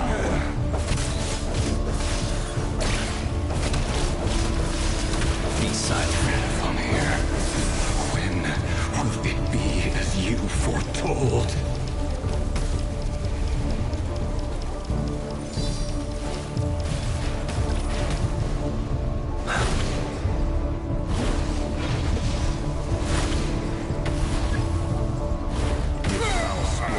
Welcome here.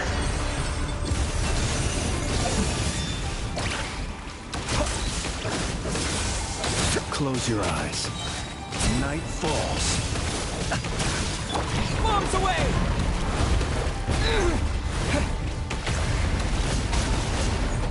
Water! Move! It all adds up. Seek within. Moonlight betrays you. Forest, protect us. With one heart, we pray. It's all futile.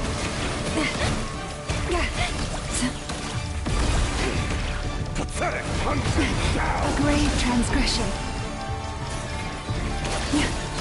Stay your hand.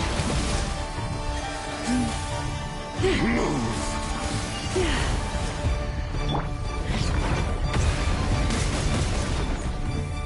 Moonlight betrays you. Steady now. Futile. Keep your distance. Do you fear the dark? I will return. Hunt them down in avalanche. Pathetic.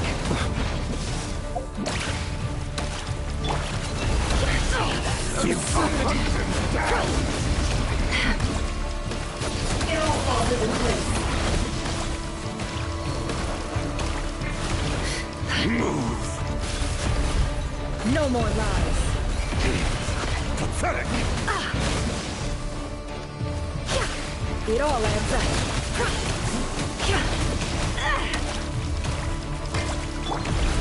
Leave this place Futile. for the everlasting forest. Observe. Can't hide the truth. It all falls into place. Your little game of heroics is over. Who wants to go first? Betrays you. Now, get out of my sight! No! We've been separated! Will it take? You okay? Never! Where are the others? Stuck outside the barrier. I I guess it really doesn't like us. I told you before, knowing too much is always a destroyed and reward. Be careful what you wish for.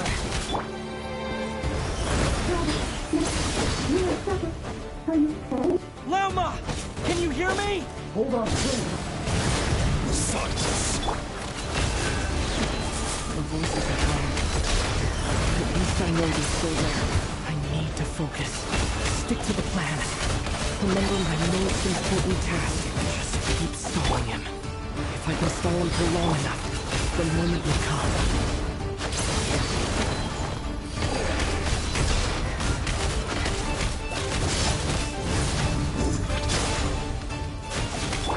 Water jet! Bombs away! No more lies. Can't hide the truth. Seek within. Let's use tornadoes. Do I run or to hide? Go! Wipe out! No more lies. It all adds up. It all falls into place. The mystery unravels.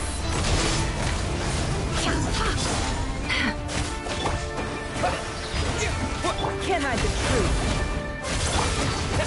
Bombs away! It all adds up.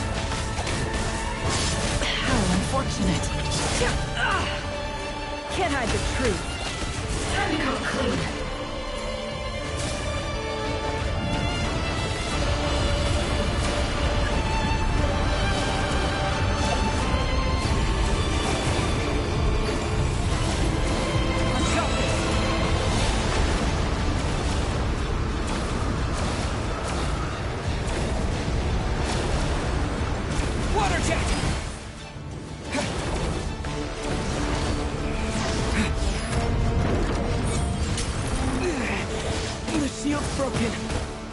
Keep this up! Don't push your luck! Your death is within my grasp! It all adds up.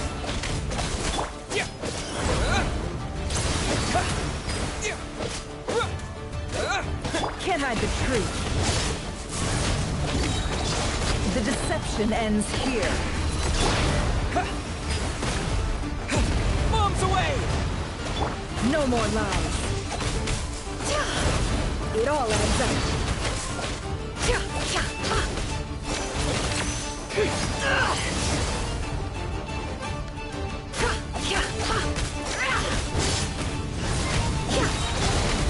The mystery unravels. Wipe out!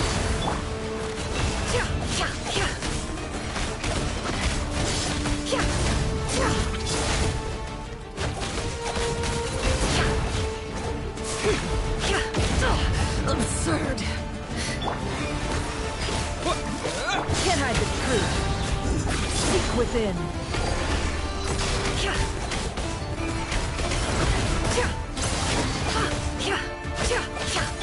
Water jet!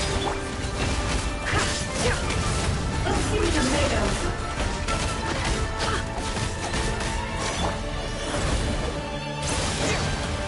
Go!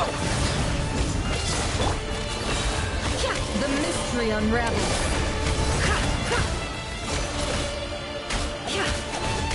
It all falls into place.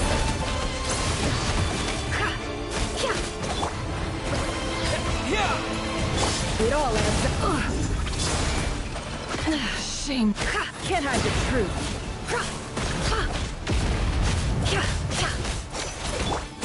Go!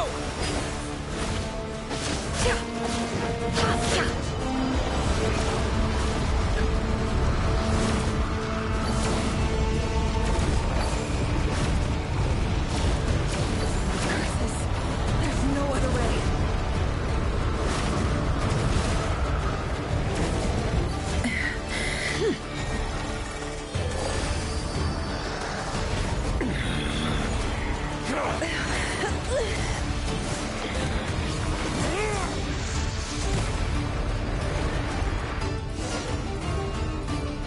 The only way to defeat Rarer is to borrow his own power.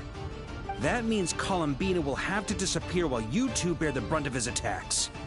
You have to hold on. Find a way to keep him focused on killing the two of you.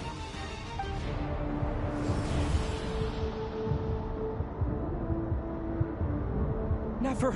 Your eyes are bleeding! Soon you will be powerless to resist. And then, I will reduce you to dust. But that dust will plague your memories. Come on, keep holding on. Any other tricks up your sleeve? Let's see them. As entertaining as they are, you've backed yourself into a corner. You don't fool me. I see your fear clear as day. I have to stoke his rage. Make him unleash everything. You fear what you could never defeat. You fear the thought of never being able to save your beloved. You cannot win the fight against fate, Rarir.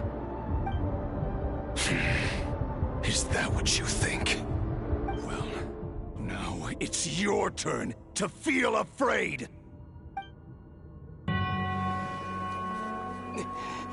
You fear the sound of your own name? Is it us you hate?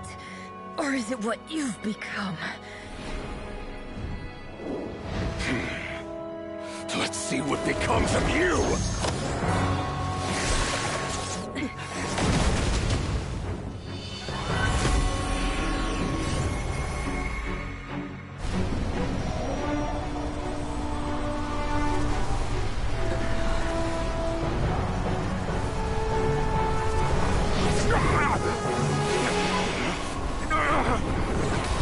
What's happening? That power... I've seen it before!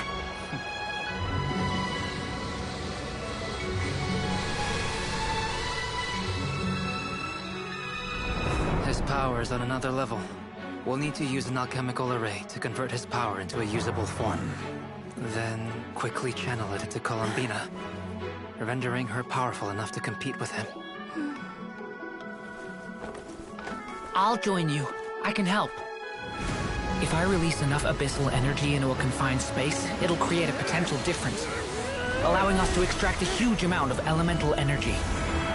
Next, I'll synchronize with everyone's minds using Pyro, then give you temporary access to their abilities and fields of view. But it won't last long. Can you see? Well enough.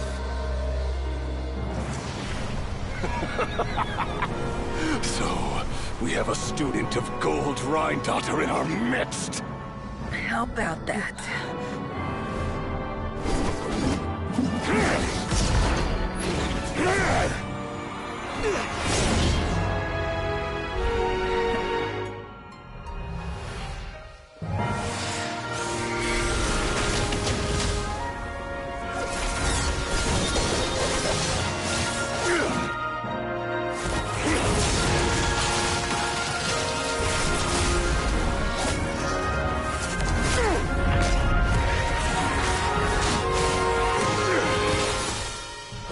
You use my own power against me? Just like how you stole Kuvaki. Look familiar?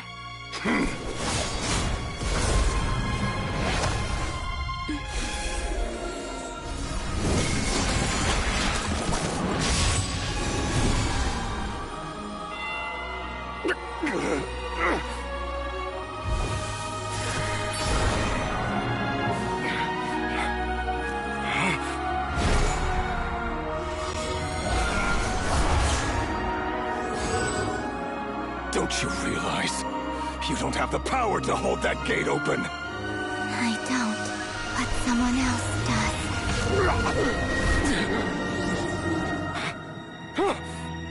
Goodbye, Rarir.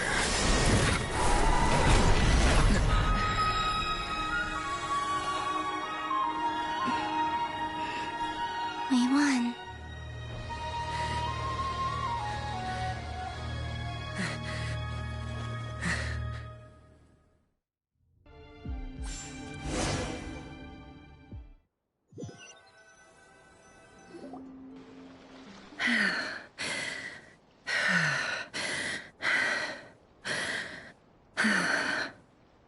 Nefer, how are your eyes? They're fine. Apart from the blindness, of course. It's not too late. Let me handle it.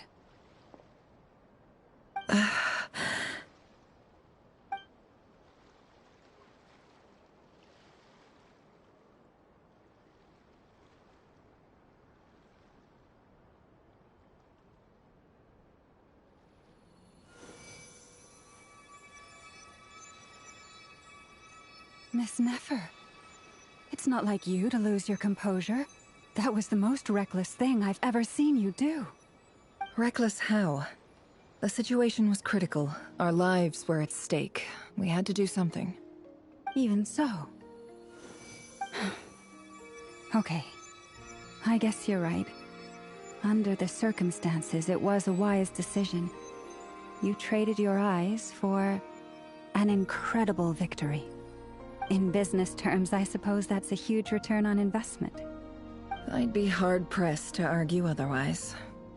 Still, I don't like this outcome, and I don't want you to lose your sight for good. People suffer when they make sacrifices they shouldn't have to make, whether that means faith, strength, or in this case, your ability to even see. I had hoped you could win without sacrificing so much as a single hair on your head. Thank you. Really. All done. Don't try and open your eyes just yet. We'll see how you're doing in a couple of days. Until then, please follow your recovery plan to the letter. I'll send full details through Yehoda. For now, just get yourself home, relax, and rest. My dear friends, we have fought bravely and achieved a spectacular victory. A dark cloud has been lifted from the skies of Nod-Krai. All in this land will be grateful for what you have done. The moon will remember this day. Thank you both.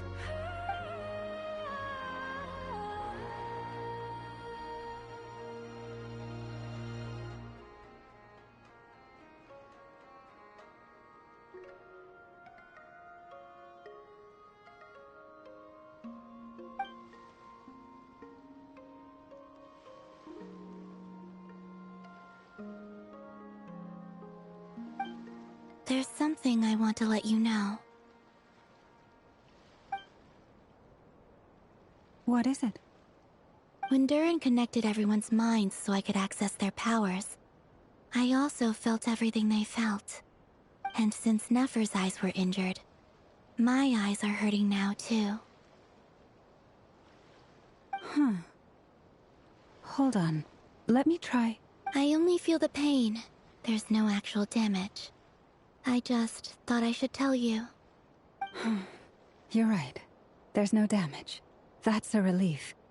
But I must say, I'm surprised to hear the Kutar share something like this with me. In the past, you never used to open up about yourself. Things are a little different now from how they were. I'm learning to share how I truly feel with my friends. Friends? You have no idea how glad I am to hear that.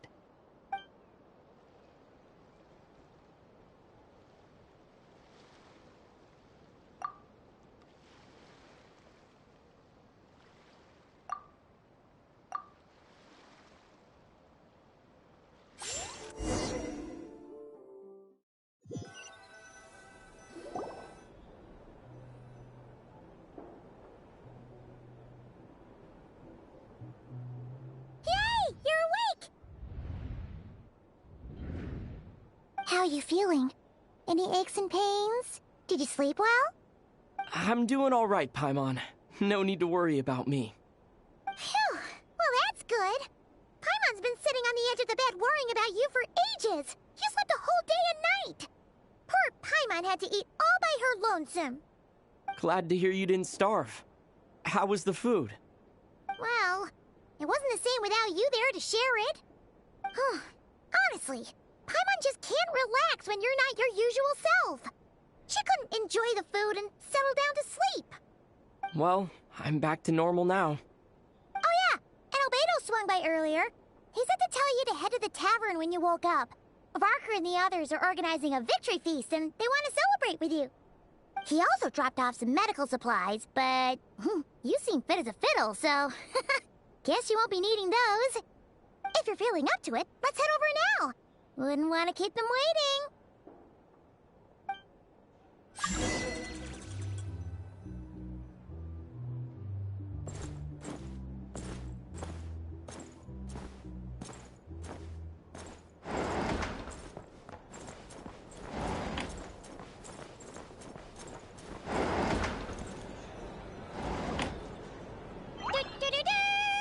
We're here! Traveler and Paimon! Perfect timing! We were literally just saying how there's no way we're holding this victory feast without you any longer, and we would have postponed it till tomorrow. How are you feeling today? Much better. Thanks. Don't worry about me. Relieved to hear it. If that changes, just let me know. Happy to check you over at any time. Yep, we're here for you. Anything you need, just let us know. Oh wait, where's Nefer? How are her eyes doing? Nefer's right over there. I'm sure she'd love to catch up with you. If you're here to sign up with the Foretold, make sure your paperwork is all in order. Hey there. For starters, I recommend you drink less. Traveler, Paimon, are you recovering well? Turns out that moon chanter has some real talent after all. My eyes were mostly recovered after just a couple days rest. I can actually open them again now. Yeah, but you gotta be careful. Lauma says not to strain your eyes while they're still healing. Yes, thank you. I'm well aware. Yehoda, could I borrow you for a moment?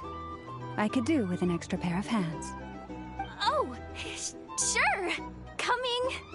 Did you hear that? I gotta go help Lauma for a second.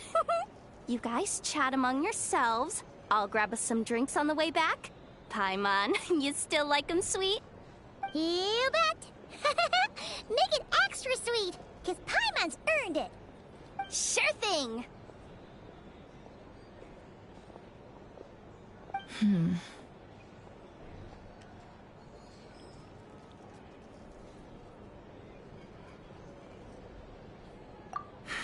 The Raker of Solnari. Kind of a snake, don't you think?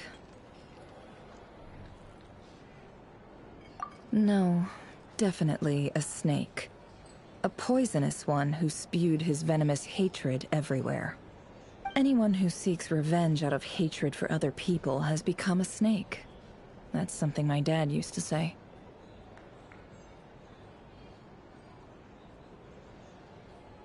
Perhaps. I'm sure it sounds like a very wise and open-hearted perspective to your ears. But me? I think hatred is a perfectly justifiable emotion. What else is left when everything you depended on in life gets stripped away? Something's gotta fuel that drive to keep on living.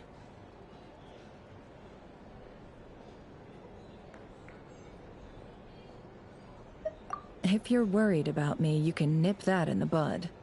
I'm not someone who gets stuck in the past. It's just... I suddenly feel like I was wrong to call my father a liar. He was just a fool. That's why the Academia turned their back on him, and why the other tribes ganged up on him. Oh, Father. How much better things could have been if you were a skilled liar. Look at the Ibis King. Thoth is a fiendishly cunning liar. And yet, strangely, he feels more like a father to me than my real dad ever was. He's never brought it up, but I'd bet he feels the same way. Why else would he give me the power to perceive the truth, while at the same time training me in the art of deception? Well, King Deshret banished him to Aru, which is essentially a prison, and posed 3 questions to him. He promised that he'd have his freedom if he could find the answers. His response was to take on a physical form and approach me, hoping that I could become his envoy and search for one of the answers on his behalf. Did he really think I'd fall for that? He's stuck there. He can't make me return what he gave to me.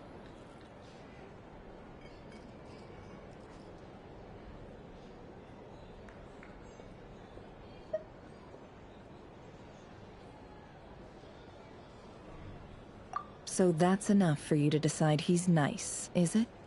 He's a prisoner, and he was scared. So he decided to perform some good deeds to win people's approval. He lives in fear because he's a deceiver. How is Rerir any different? You can't work as a spy your whole life and expect a happy ending. It's preposterous. Yet I can't say I don't understand it. Liars live in the darkness of their own making, but it's still human nature to want to go on living. They say that a liar's soul is the most worthless thing in the world. What do you think? Oh, really? Well, it takes a very kind person to find compassion even for liars. If you ask me, the soul of a liar really is worth nothing. Because all they care about is themselves. For example, when something good falls into my lap, I don't go sharing the news around. Stops other people trying to steal it from me.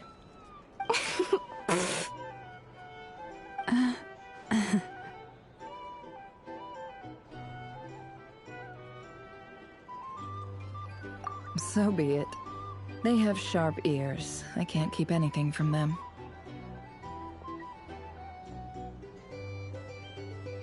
Oh, is that what it looks like?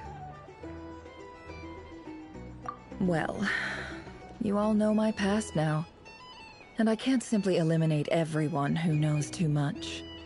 So I guess I just have to put up with you, for the foreseeable future at least. When you find yourself in a situation you can't control, the safest play is to keep calm and start monitoring everyone involved like a hawk. In the intelligence world, you need to have a sense of perspective and play your hand accordingly. If you understand what's at stake, please ensure my secret is safe with you. I trust you'll respect my wishes as a friend. But don't forget, I will also be watching you like a hawk. Very good. Oh, wait! Now that the panic's over and we've all calmed down, Paimon suddenly remembered something. After all that build-up, our mystery ally never showed up even once!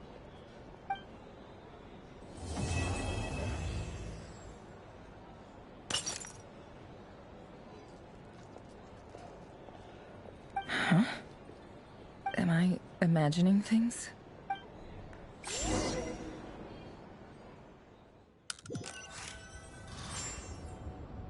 So, that close colleague who stayed behind with you? What's he been up to recently? Don't know, don't care.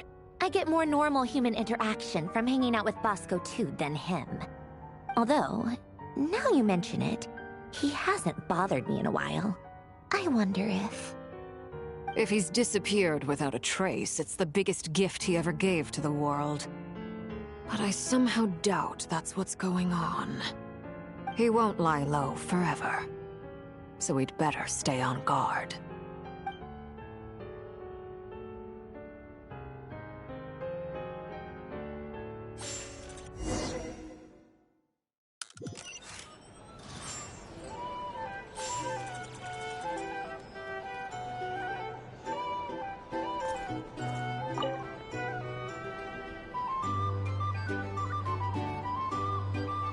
Ah, Lord Sangama Bay. How lovely to see you. I must thank you for the device you provided.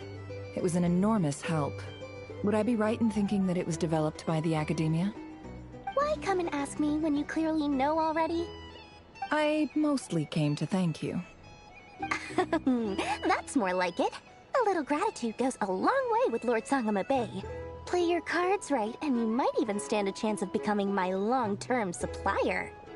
The chance to work with such a kind and charitable investor as yourself would be a great honor for the Curatorium. Huh? Charitable? Who said anything about charity? First time hearing about it. Let's see. The first plot of land you purchased in Nod-Krai, your desert interests, and... Stop! What do you think you're doing? Exposing my investment history! It's nothing to hide from. They're all perfectly legitimate investments. And some of the land you purchased was with the intent of building a sanctuary? Yes, I heard about that too.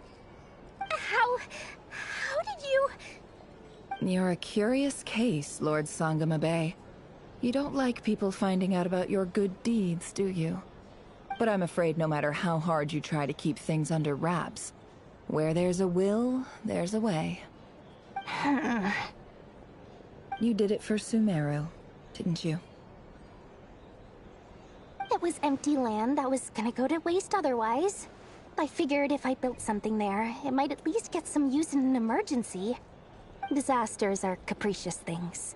They strike without any warning. I've lost family to a disaster before, and I don't want to lose any friends or business partners if I can help it. My elder sister used to dream of finding a sanctuary. Somewhere with plenty of food, water, and medicine. Where everyone could live happy lives. It was something I looked into, but after discussing things with the Nod-Krai Archon, I decided on a more effective strategy. The tech people handled the tech, and Moneybags provided the Mora. It just made the most sense. It's a pity that so few people know the truth about you. Everyone says that you view everything in terms of Mora, and all you care about is growing your own wealth. So, what's the problem with that? Everyone wants to be rich. It's human nature.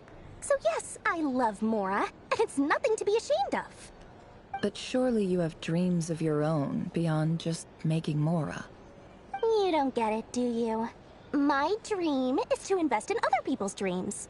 And, you know, make a nice little slice for myself along the way.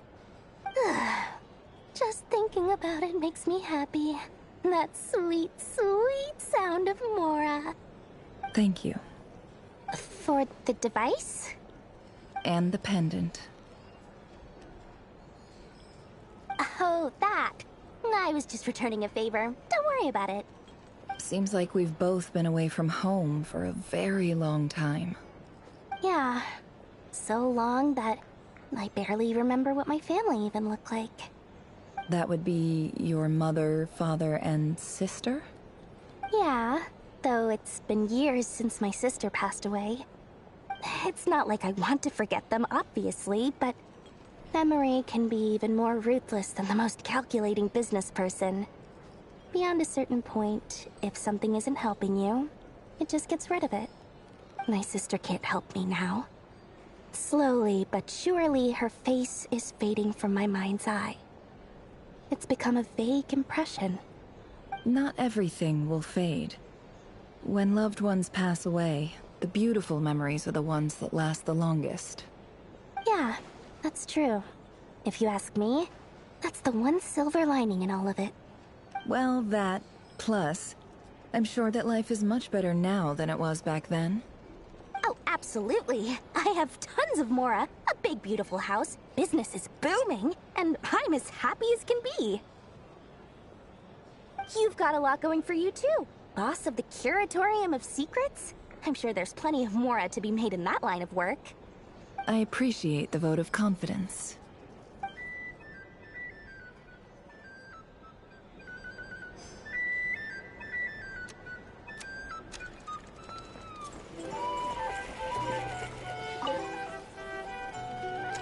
How have you been holding up? Any adverse reactions? If you start to take a turn for the worse, make sure you tell me right away. You don't need to worry about me, Grandmaster. I'm fine. I mean, I barely did anything, so... What? You're too humble, young man. You played an indispensable role in the battle for Nod-Krai. We can't thank you enough for your support. Sometimes, when people praise you, it's because you deserve it. The best thing is to accept it calmly and with grace. It's important to learn how to respond to words of admiration. Let's do a quick demonstration. Albedo, that was an incredible feat of alchemy. The pressure was on, but you worked flawlessly at lightning speed to get the job done. Thank you. I can't take all the credit, though. Durin played a big part in forming the alchemical array. See? Did you catch that? A masterclass in how to take a compliment. Okay, yeah. I did work pretty hard to help prepare for the battle. No point denying that.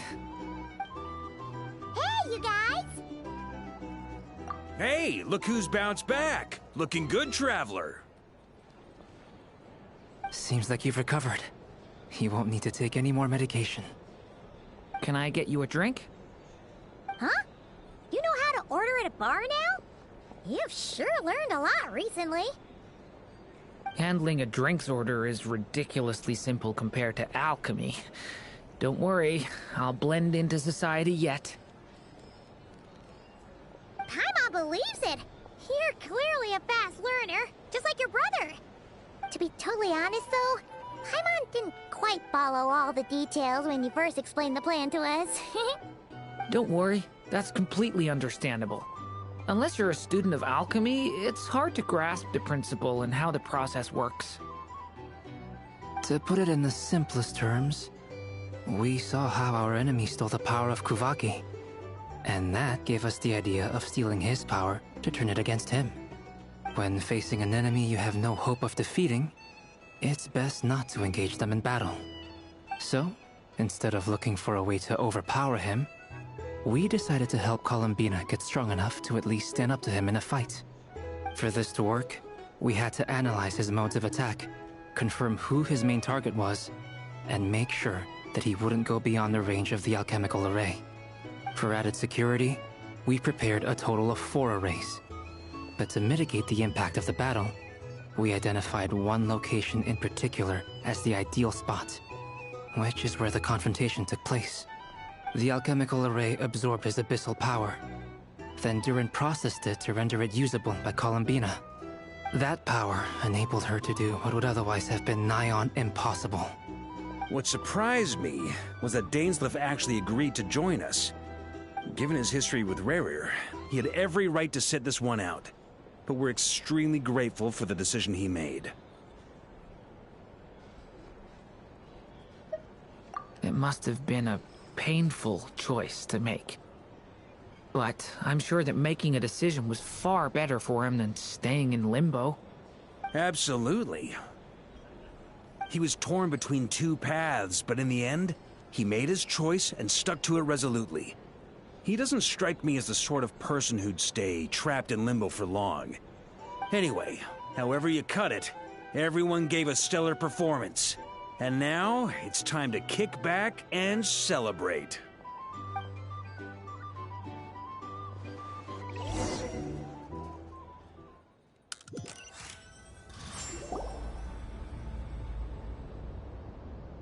That's the only reason you're here. Yes. I've thought a lot about it. And I've realized that you, me, and Arlecchino should be friends. I think this is very important. So I felt I had to come and tell you. Well, this is a new one. I'm so moved. I can't even hold my teacup. If that's all, you can leave now. Do you not want to be friends with me? Or is it that you prefer being co-workers? What is this, Columbina?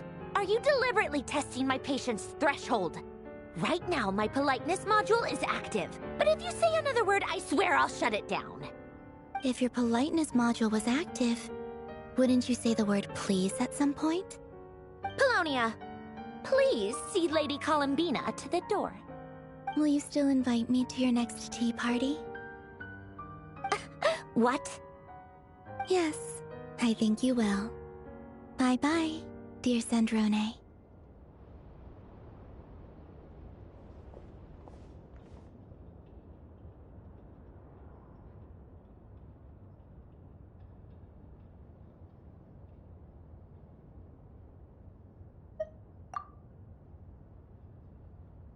Last time, the Wild Hunt escorted you out.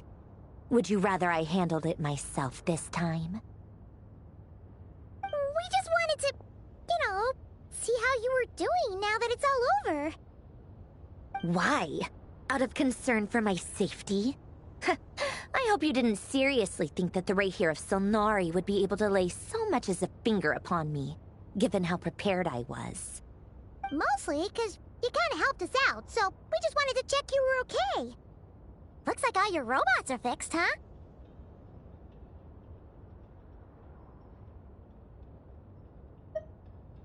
Oh, don't you worry about that. Tea time is already a write-off. The visitor before you managed to kill my appetite. If you're in the mood for tea, go ahead and help yourself. Otherwise, it's going to waste. My coasters are still missing in action, though. Use this notebook instead. Whoa! Pretty hefty notebook. Look at all those calculations. You can ignore those. They're just dumb scribblings. I doodle and write in my free time. Sometimes I remember the distant dreamlike past. Sometimes I imagine the far-flung future.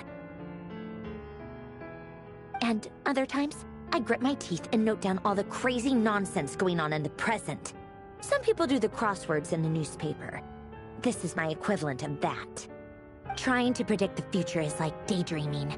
And writing about the present just makes me furious. The past is my favorite. If nothing else, it's already set in stone, so I don't have to rack my brains trying to figure it all out. Huh. Although, having said that, the only vaguely interesting memory in my past is probably that guy they call Lord Artificer.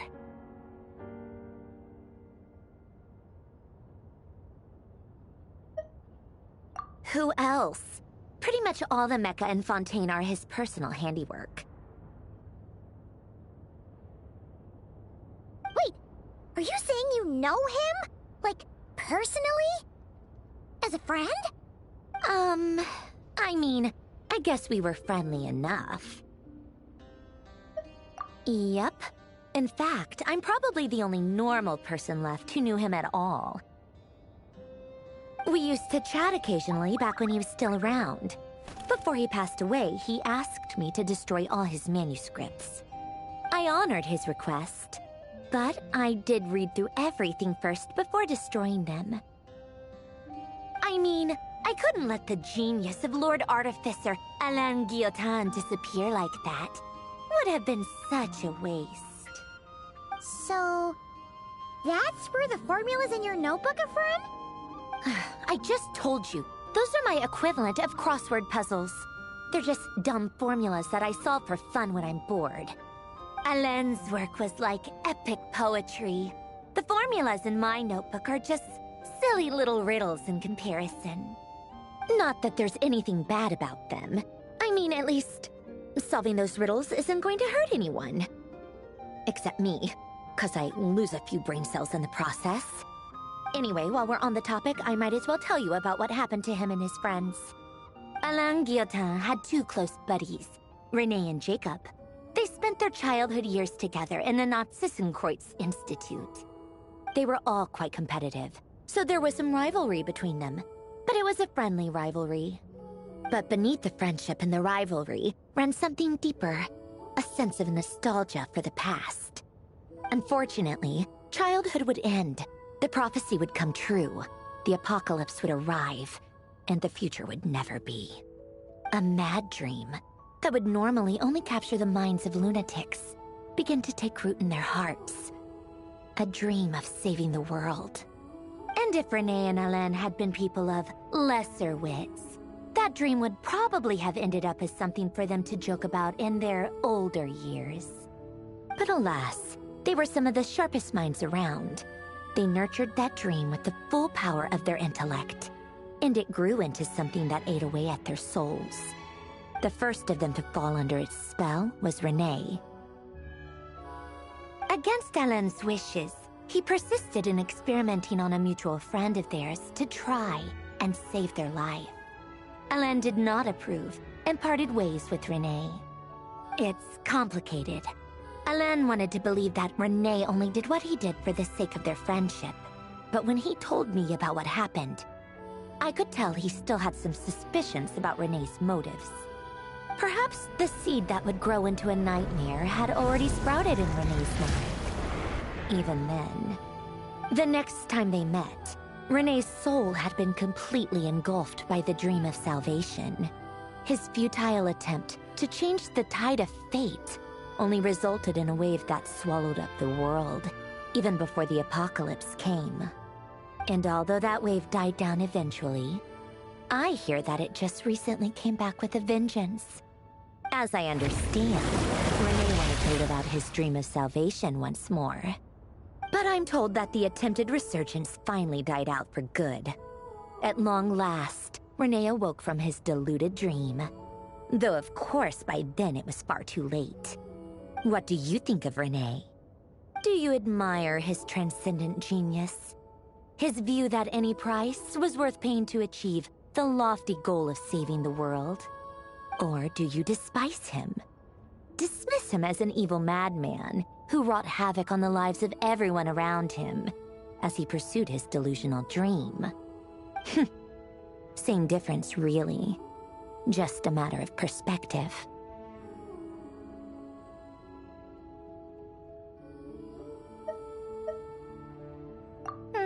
What a cop-out. But I suspect you'd have a more incisive and insightful answer if we dug into it further. I don't like fanatics who give up their whole lives for their ideology. Nor do I like fools who let their delusions take control. Maybe I could understand if Renee had just been an ordinary person. But he had a sage-like intellect. And still managed to get himself lost in the labyrinth of his own desires. Anyway, that's enough about Renee. Now, moving on to Alain Guillotin, the Lord Artificer. He managed to put a stop to the first storm whipped up by Renee. But after that, Alain lost his friends and family. To his credit, I suppose, the loss of his family and friends was purely a tragic accident. It's not like Alain sacrificed them for his cause or anything. After that, the only thing supporting his work was the same dream that had dragged his closest friend down to the abyss. But although the desire to save Fontaine drove him to found the Fontaine Research Institute, Alain continued to reject any form of transcendental knowledge or power. He was suspicious and fearful of it, having seen the way it had affected his closest friend. I think that formulas and machines derived solely from human intellect were the only thing that gave him a sense of spiritual comfort. Yet Alain's intellect was simply too great. It barely left him space to breathe in his lifetime. Once he realized that the end of his life was approaching, he finally accepted the truth. The Nod-Krai Institute needed someone, and a human being, to see its story through to the end. He quit working on his formulas, trading them in for the fairy tales that had played such a formative role in his childhood, but which he barely touched in his adult life. He told me that the director of the Nod-Krai Institute used to read those fairy tales to the children as bedtime stories. Apparently, they worked wonders at sending kids off to sleep. I think that all he wanted at that time in his life was to be able to sleep deeply without being plagued by depression. By that point, nothing else really mattered. At the very end, he laid down to rest in the ruins of the former Nod-Krai Institute orphanage, while the Fontaine Research Institute he had founded continued tirelessly with its work. Many years after that, tensions over competing dreams would once again cause a rift, this time between members of the Fontaine Research Institute. But the actions of those fools had nothing at all to do with Alain. And that is the story of two people from the Nod-Krai Institute who both wanted to save the world. One went all in on his fantasy of salvation without ever looking back, and ended up calmly sinking to the bottom of the deepest sea. The other sought desperately to burn bright in his life, even though he wasn't sure where he was going. I do sometimes wonder, Why is it that people like them have such grand hopes of saving the world? Even the grandest tree starts as a tiny seed. So perhaps, for each of them, their mission to save the world began with a very simple desire: to save themselves. They were young children with friends and family who mattered to them, desires to explore the meaning of life, ambitions to have a successful career. They didn't want to see all of that taken away in one fell swoop. Or maybe they just wanted to find something to anchor themselves within the chaos, to stop them getting quietly swept away by the storms of life. But instead, the search for their own salvation took them down the rocky road laid out by fate. Do you think the desire to save oneself is enough of a justification to try and save the world?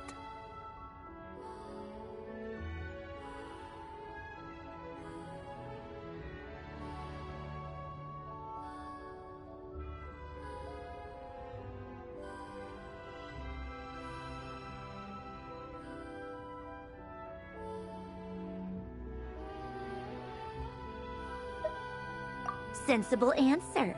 Glad to know you've got your head screwed on straight. Alan would disagree, though.